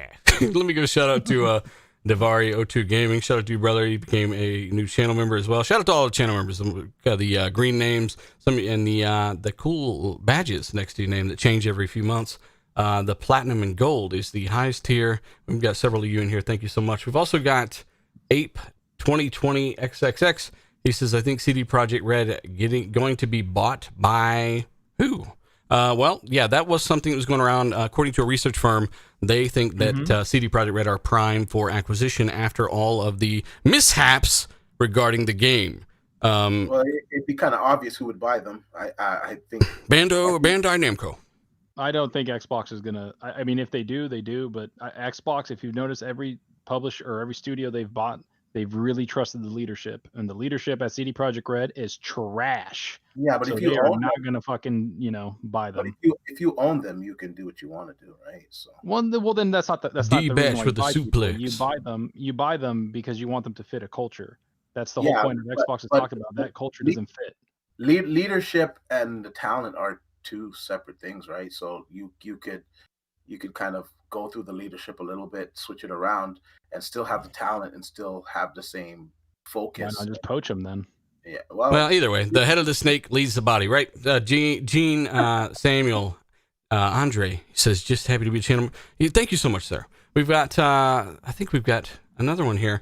And again, guys, thanks for watching. Hit the like button if you haven't. Share with a buddy or two as we continue. I want to kind of throw this out here real quick because this is interesting. According to Tim, according to the one of the former leads of God of War 5 is going to be on PS4. Yeah, I would say that's pretty much. I would say that's a very good bet. How's that? How's that? I thought it was.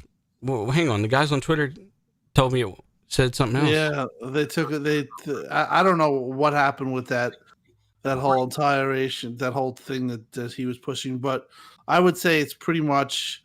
I would say it's very likely that it's this PS5, PS4, based on the short amount of turnaround that they're saying in 2021. And Jim was asked that, or he was, kind of, posed that question, and he was didn't want to answer it. So I'm pretty sure that it's going to be. I think that report's definitely accurate. Sounds Jim familiar.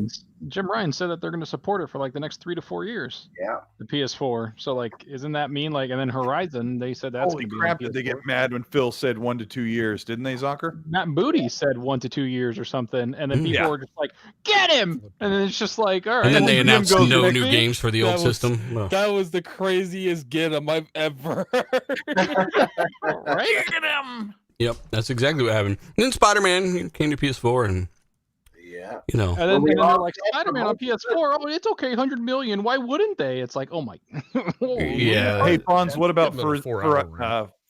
Horizon? What? I always do Horizon, that. Forza I Horizon. say Horizon Forbidden West. I always like mix those two. Yeah. What about Forbidden West, Fonz? You think that's going to be on the PS4? I think that might be. That's on already the- confirmed to be on Yes. PS4, boy. Yeah. Oh, dang it. Already Oh, is. that's weird how that works. We believe in generations. I like those. I think I all buy all my the games in the decor next- from Spencer Gifts. So I think 90% of the games in the next 2 years are going to be on the PlayStation 4 as well. We got that one off with Demon Souls, but Well, that said consoles at the beginning, and then it removed, and then we're hearing like then the listing online. It's like we don't know about that one yet. It could come, but we don't. There's no game design reason why I wouldn't, right? So yeah. we will see. The graphics could be scaled down. We've also got another topic regarding Xbox Japan project for Series X. Basically, Ninja Gaiden director, the guy behind Ninja Gaiden, what is that, Dead or Alive? He basically starting a new studio and says he'd be honored to partner with Xbox. And there's been some other rumblings and things going around this. This is potentially a brand new partner, a deal for Xbox regarding a new studio. And I mean, or at least some kind of new second party deal studio, right? Like a dedicated studio without actually owning them. Or maybe they're going to buy them or maybe not. I'd like to know your thoughts on this, chat, and what you've kind of heard about this, if anything. I mean, of course you would want that, right? Like the guy that created the studio would get a massive check if Xbox bought them for, multi-billion dollars or whatever. Oh, Jesus, like, Jesus, couple not that hundred- good, Zucker. No, Calm not down. billion, sorry, multi-million dollars. Sorry. I'm saying, And I know, people have talked about Ninja Gaiden has been like a rumor for a long time. Well, I Yeah, don't it think has. would be Ninja Gaiden, but it would be something around that area. I mean, it would be, I don't know. I mean, if the Attic guy's just whispered talented and something in the he mic. has something there- Well, no, you guys don't hear me that well. Well, you're talking like you're about to go to sleep, sir. But you're talking like you're putting me to sleep. I like that. Oh my god! Look, I can't help that All your right. Discord isn't using me correctly. You're there. clipping badly, sir. You can't even use your mic correctly. Oh my God. Oh! Anyway, Zucker, Attic, what were you saying? You think that they're not really... What were you saying? Sorry. You said something. You said it really low. Can you kill the dead air, sir? Is that better? Yeah, go ahead. No. When it comes to the Ninja Gaiden, if he does anything, it would be like a spiritual successor. It wouldn't be the actual game. I didn't know this, but apparently he's one of the people who founded Team Ninja. So that's interesting. Yeah. So you're saying that, it could be, and he's got some pedigree behind him. Would this be something you're excited for? Yeah, I think that when it comes to that genre that Ninja Gaiden's in, Xbox is kind of lacking that, and I think he would really help with that. He's got a little bit of experience at a head-to-head fighter, so they would have a studio that potentially, if they ever wanted to revisit Killer Instinct, maybe to go that direction. So he's got a couple different meanings he could use, but as far as like him doing anything, I don't know, because I did look at the last game; it wasn't that good, but. Money changes a lot of things, man. Money hires better help. Money hires better talent. Gets better equipment. Well, I could tell you this much. Takashi Muchizuku. Sorry if I butchered the name. He is somebody that is in the know. He's in he's a verified Twitter account. He said that he had followed up about the exclusivity part with Ataki, and his answer was current plan is for Xbox, PS5, and Steam. And I retweeted that, so if you want to look on the page. So do you think I don't Phil's think going to slide into DMs or what? Maybe. Offer him but a I don't pillow? know. What do you think? I mean, he did say in the actual interview, because they asked him straight out, "It's like, would you be interested in being part of the portfolio for Microsoft?" He's like, "Well, I wouldn't have took this interview if I wasn't." Oh man, I find that quite interesting. So he's very open to the idea. Yeah, I think he's just looking for, being a little bit more secure when it comes to his studio. Well, I think he's hearing from other developers, and they're allowed to go talk to all their other studios, right? I think he's hearing that they are really allowing these guys autonomy and freedom to build whatever they want. And that's ultimately that's his dream, is to fund whatever crazy physics-laced idea he has next. Freedom! Freedom. Yes, he wants freedom. Fonz, you want a Ninja Gaiden. What do you want from this guy? I know you like Final Fantasy Ninja Hot Tub Gaiden's Scene. a good game. Ninja Gaiden was good. I wouldn't mind another one. But yeah, I don't really know what else they would make, honestly. But yeah, that's a good one. I'm not a massive fan of games, kind of those types of genres. I mean, Ninja Gaiden was not bad. It's probably the closest thing to something I might enjoy. I don't know. I'm probably forgetting some stuff. But Colt, do you have anything that comes to mind that you would enjoy from him besides Dead or Alive Extreme Beach Volleyball? Oh, gross.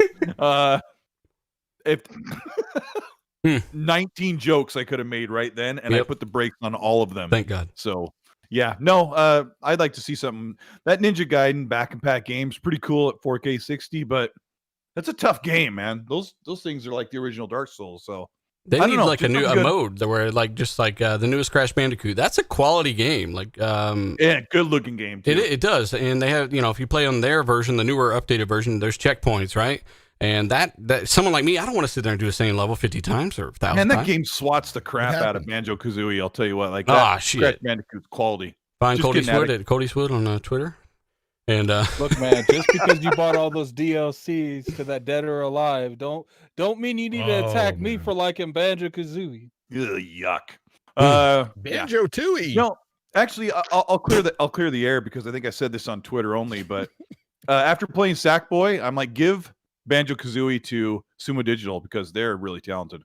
They did a great job. I just don't like that name, Sackboy. I'm sorry. Every time I hear it, it's just like Satchel Boy. 12-year-old in me just laughs. I don't even. All right, never mind. So I'm going to go ahead and move forward. Boy. I'm going to move forward. But yeah, that's something that could potentially be going down. And I guess they haven't, as of right now, made an offer or anything like that. But Microsoft are looking for, we've been hearing this forever, they were looking for Japanese studios, and it feels like, no, I wasn't directly involved in none of that. There's also not 2 consoles. So we will see how that goes. I wish they'd buy Mistwalker, but I don't think that's what Watcher? Mistwalker, they're the people that made Lost Odyssey and Blue Dragon. So for those that aren't in headphones, he said that's for people that they made Blue Dragon and Lost Odyssey. Am I really that? Yes, low? you are literally mumbled rapping in the microphone badly. Rapping. I'll fix it. You guys you're fine. You're just talking low. You Hey, gotta give some energy. Really in your voice, order sir. Fruity Pebbles at the Shake Shack. Fonz is gone. D-Batch, Phil Spencer, he's talking about Series X restocks. There's been so many people. I gave you a shout out in my last video. You probably don't know that, but I told people to follow you and showed them where they could follow you. Because you're always keeping people up to date on the consoles and when those things are actually available. Like D-Batch is the Twitter warrior. Link. Like he'll link you to everything right when it's available. So Phil is talking about restocking and how their efforts are really, they're making all the efforts they can. They just can't get them out fast enough. And I think people underestimate how the pandemic has affected production, shut down these factories for months and months. There's been a lot going on there. There's no exact estimate right now, but they are working on upping production more than they ever have as fast as possible. Like they're doing everything they can. What can you kind of tell people Are they you still finding like intermittent deals here and there and all that stuff like you've been doing to this point? Yeah, I have. Actually, yesterday some Xboxes dropped here in Canada, so they dropped at Best Buy. So I was able to get one for one of my friends. In the States, they're dropping. Since the new year has kind of been scarce, PlayStation has dropped a bit. I think Xbox dropped once at Target, and it's been slim pickings ever since. I think Walmart is due for a drop. So judging by Canada, how we get them, I would say Walmart will probably drop this week. I would expect a drop at Walmart. But yeah, they're few and far between, man. I noticed that the PlayStation does drop a little bit more often, but it doesn't seem like they have as much stock. So let me ask you something, D. Why does Walmart's when they get their shipments in to the stores, they're already sold online? Like, you can only buy them online. You can't just go into a Walmart and purchase it. Like, that's just asinine to me. Some Walmarts were doing that, where you were able to go in and purchase them. And I think what I'm hearing is that Sony doesn't want people going into the store and causing mass hysteria with the pandy going around. So they want you to instead let all the people, the scalpers, buy them. Yeah, it's a tough situation. It really is, because there's a lot of it's the same situation on PCs. A lot of guys don't want to get RTX cards, and those things, as soon as they go in, they go out like in 20 seconds. And some PC gamers are like frustrated. They're like, you know what? I'll get a console to hold me over until the PC situation settles down. And they're like, crap, I can't get a console either. So it's a bad situation. But I don't know what to say. I think it'll probably settle down March. I think March is when you'll really be able to readily find a console if you look hard enough. Until then, follow my Twitter. Check once a week. Target seems to sporadically. They're usually early in the morning, like 5:30, 6 o'clock for pickup. Yeah. So you could try that, and that's pretty much it. It is what it is. I've seen some of the numbers that have been coming in though, and the numbers they're not that big. Like for Canada the other day, I think they got like 10,000 units that day. So between retailers, so the numbers aren't that large. I know the States probably has a little bit more allocated, but once again, you got more people over there. So when they go in, they go out even quicker. So it's just a tough situation, man. Well, I mean, yeah. I mean, again, yeah. People don't really think as much about how production and all that stuff was affected during the pandy. We've kind of called it the pandy. Chinese New Year's happening, and they're actually going to stop working. So it's going to get bad. Mm-hmm. Yeah.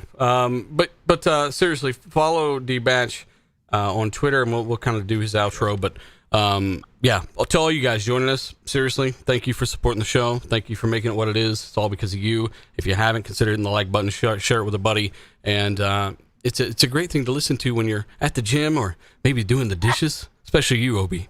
Big shout out to the mods. We got Lethal Papa, Boss Mod, crushing and smashing. We got Obi-Wan, good friend, and all the other mods, channel members, patrons, all you guys. Seriously, thank you so much for what you do. Again, Fight Night's champion footage. This game looks incredible. Auto HDR, all that stuff in full effect when you see it like in front of you on a real good display. This is HSR Husk on Xbox Live, or Husk from Gaming Beyond the Box. And I think HR Bomber is actually playing this match. But yeah, I mean, those guys are awesome. Had a blast playing this game. And again, if you haven't, check out the links down below, all that good stuff. New merch coming. Let's do some outros. That was our final topic. That is our 5 billionth minute on the show. Chat, thank you. Let us know your thoughts as we go. Cody Eastwood, what have you been playing? What have you been eating? And where can people find you? What have you been eating? Pretty good. So I'm trying to eat some good stuff so I can, lose a couple pandy pounds. But yeah, I've been playing the crap out of Valhalla. I put 130 hours into Cyberpunk 2077, and really great game, but I was well aware it never did one single thing that any other game has ever done, or really did much better. But really cool looking world, cool music and atmosphere, and feel sorry for those guys, great man. Missions. They've got a long ways to go. So yeah, you can. What'd you say? Great missions. Yeah, great missions. Yeah, but freaking short campaign. Yeah, whatever. Hmm. So yeah, you can find me at Cold Eastwood on YouTube and Twitter, and it's a good show. Thank you. Yeah. And the chat, thank you for making me laugh for the past 30 minutes or so. Oh god, why are you guys more than obsessed? You normal. guys are obsessed with this man. Come on, Chad, you savage. Jesus Well, Christ. Hey, Bud the Cyborg, let he me says, just- I think coffee's Yeah, good. man. Say I'll what? just say, like, it was a good throwback to like trends 20 years ago. It was pretty funny, talking about Spencer Gifts and Zima and Zima. light up Skechers, like just all the trends that we all went through. Those of us who've been young Crystal enough. Pepsi. Yeah, Crystal Pepsi. It just kind of makes me laugh. But what a great chat to push us through the show. We appreciate it. We've also got D Batch, good buddy. Tell people where they can find you on Twitter and what have you been playing, man? You can find me on Twitter at D_Batch. I've just been playing a bit of Call of Duty when I've had some time. Honestly, I've just been so busy. I know people are messaging me saying, release a video. When was the last time you did a video? But it's just been really busy at work. I build PCs, and right now, it's tough to find the parts. But when you do find the parts, everyone's rushing at you to help them out with their PC. So it's just been really, really busy. I should have a couple of videos out later this week. You can find me, of course, on YouTube at DBatch. It was a great show, and it was a good chance for me to break away from, the day-to-day that it's been for me the last few weeks. So thanks, guys. Seriously. And especially since we missed last week. That's always frustrating. So we want to be here every week, and we get messages all the time from you guys, and it really does make my day, seriously, even if I can't get back to a lot of them, especially on Twitter. Addict, man, thanks for joining. Thanks for guesting, man. Part of ILP. Tell people what you've been playing and where can they find you. Well, I just beat the Immortals. Can you hear me fine now? Do I sound great? I feel like you're lower now, but I'm going to go ahead and Yeah, raise you're you on my actually, end. like, I'm lower, going no to joke. leave you Oh where my you're at. I'm God, going to raise you on my I'm end, done. okay? I got you. I'm life. You're good. Go ahead. But yeah, I just finished the Immortals. I definitely appreciate the invite. Sorry about my mic issues. I don't know what happened there. I'll have to look into that later. But you can find me on Twitter, Lord Addict ILP. It's like Dilla said. You can find me on the Iron Lords podcast every Sunday at 1 p.m. And you can find me on YouTube at Gaming Addict. And like I said, definitely appreciate the invite. And if I ever come back on, I promise you my mic will not. You going to eat a power bar next time? Look! I can't help that my mic's messing up, man. Hey, it I wasn't can't your help mic, that. sir. It wasn't your mic. Look, Okay. First off, you told me to whisper to them before we started the podcast. Yeah, I We're not did. going to go into You're not that. supposed to take me literally, though. Come on. If I wanted that, I'd just turn your audio all the way down. No, I'm just kidding. No, seriously, thanks for coming on, man.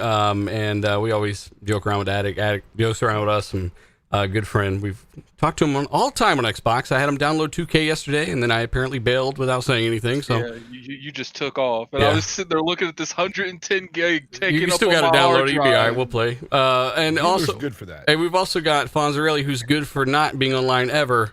Tell people where they can find you. And what have you been That's playing, brother? because I have not been on. You working I have not hard played out a there. game in like a week and a half. Work has been just destroying me. Yeah. Okay.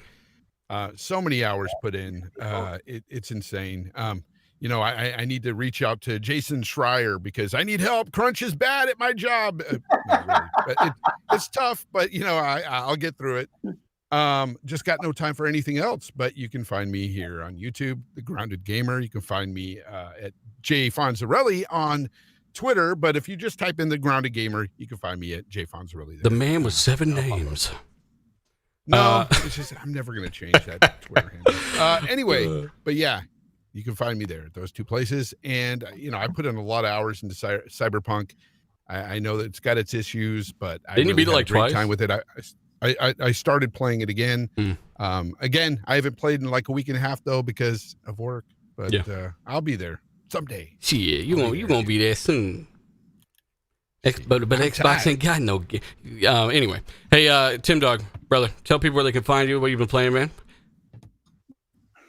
All right. They can find me on Twitter at Tim Dog. Can you hear me? Yeah, you good.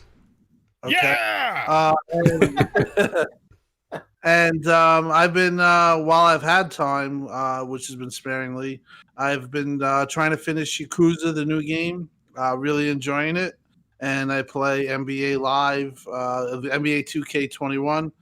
I know that we played one night. It was pretty fun. But those are the two games that I'm playing. I want to finish Yakuza, then I want to move on. I'm looking forward to the medium next week. I'm hoping that's as good as advertised, but we'll see. Well, hopefully, yeah. I mean, let us know, by the way, too, chat in the comments if you're watching after, if you're going to play the medium coming out on the 29th, according to Attic. And we'll definitely be giving that a try. Might even have footage for the show, and hopefully it has a frame rate mode. According to Kirby, who's a moderator in the chat, I forgot to mention you. I don't know how. Kirby is a game developer, and he's a moderator in the chat. Say hi to Kirby. And yeah, he says there's a frame rate mode on the medium as well in Series X. So apparently, Zalker, tell people what you've been playing and where can people find you, man. You guys can find me on Twitter at Zalker87, YouTube Zalker87. Yeah, I'm putting content out. I enjoy it, and I've been playing Exmorph Defense, which is like a twin-stick shooter tower defense game. It's freaking insane. The destructible environment's awesome on it. It has a 1X patch on it. It's a lot of fun. It was on sale for like $5 on Xbox, and I took a chance on it and love it. I've been playing the Telltale Batman game because I'm on the last episode, so I'm playing that, and the story's actually really well done. And I'm playing Call of Duty. I have almost all the achievements on the zombies mode, and I've been playing a lot of multiplayer, and I'm going through the campaign now, and I think I'm halfway through the campaign or something like that. So I'm playing a lot of games, man. A lot of fun, and obviously playing my multiplayer games like Rocket League because the new season and almost champion rank. So yeah, it's a lot of fun, man. A lot of fun. And Rocket League, yeah. Rocket League's the shit, man. I love Rocket League. Oh boy, so, yeah, it is fun. And Doom Eternal on PC. That one, yeah, that thing's awesome on Game Pass. So there you go. Do you have a job, buddy? Like what's going on? I do. 40 hours a week. Woo! Yeah, that was I don't know. The small girl got in here. What was that? What just did that? Fonz left already. What do you mean? Oh, Fonz. Sorry. Okay, well, shout out to the 1,200 people still here. Listen to us ramble, do some outros. We appreciate you. Hit the like button. Tell a buddy. Tell a friend. Check out the links down below. Consider becoming a patron. And check out my last video where I did give a D-Batch a shout out, and he didn't even know until now. And also, Randall Thor shout out. And I had fun with that video. And you guys never did, all of you, every single one of you that watched it, let me know if you're going to do the Valentine thing. So really go, let me know that. Hey, Zalker, I'm not interested in chasing and playing games, okay? You hear? I'm not interested in none of that. You read my bio. I don't want nothing to do with it. He's dead. Those days is over. Also, shout out to Lord Starkiller yet again. He says Zalker is a fraud. Looking forward to the medium. What a great way to end the show. Thank you so much, sir. All right? Like, what a fucking win. Yes, it's fantastic. I expect that $5 in my bank account. Again, thanks, chat. We're out. Hey, everybody. Zalker's a fraud. Play a game, dealer. Hit the button. Kill the show. Damn it, you said that before I turned it off.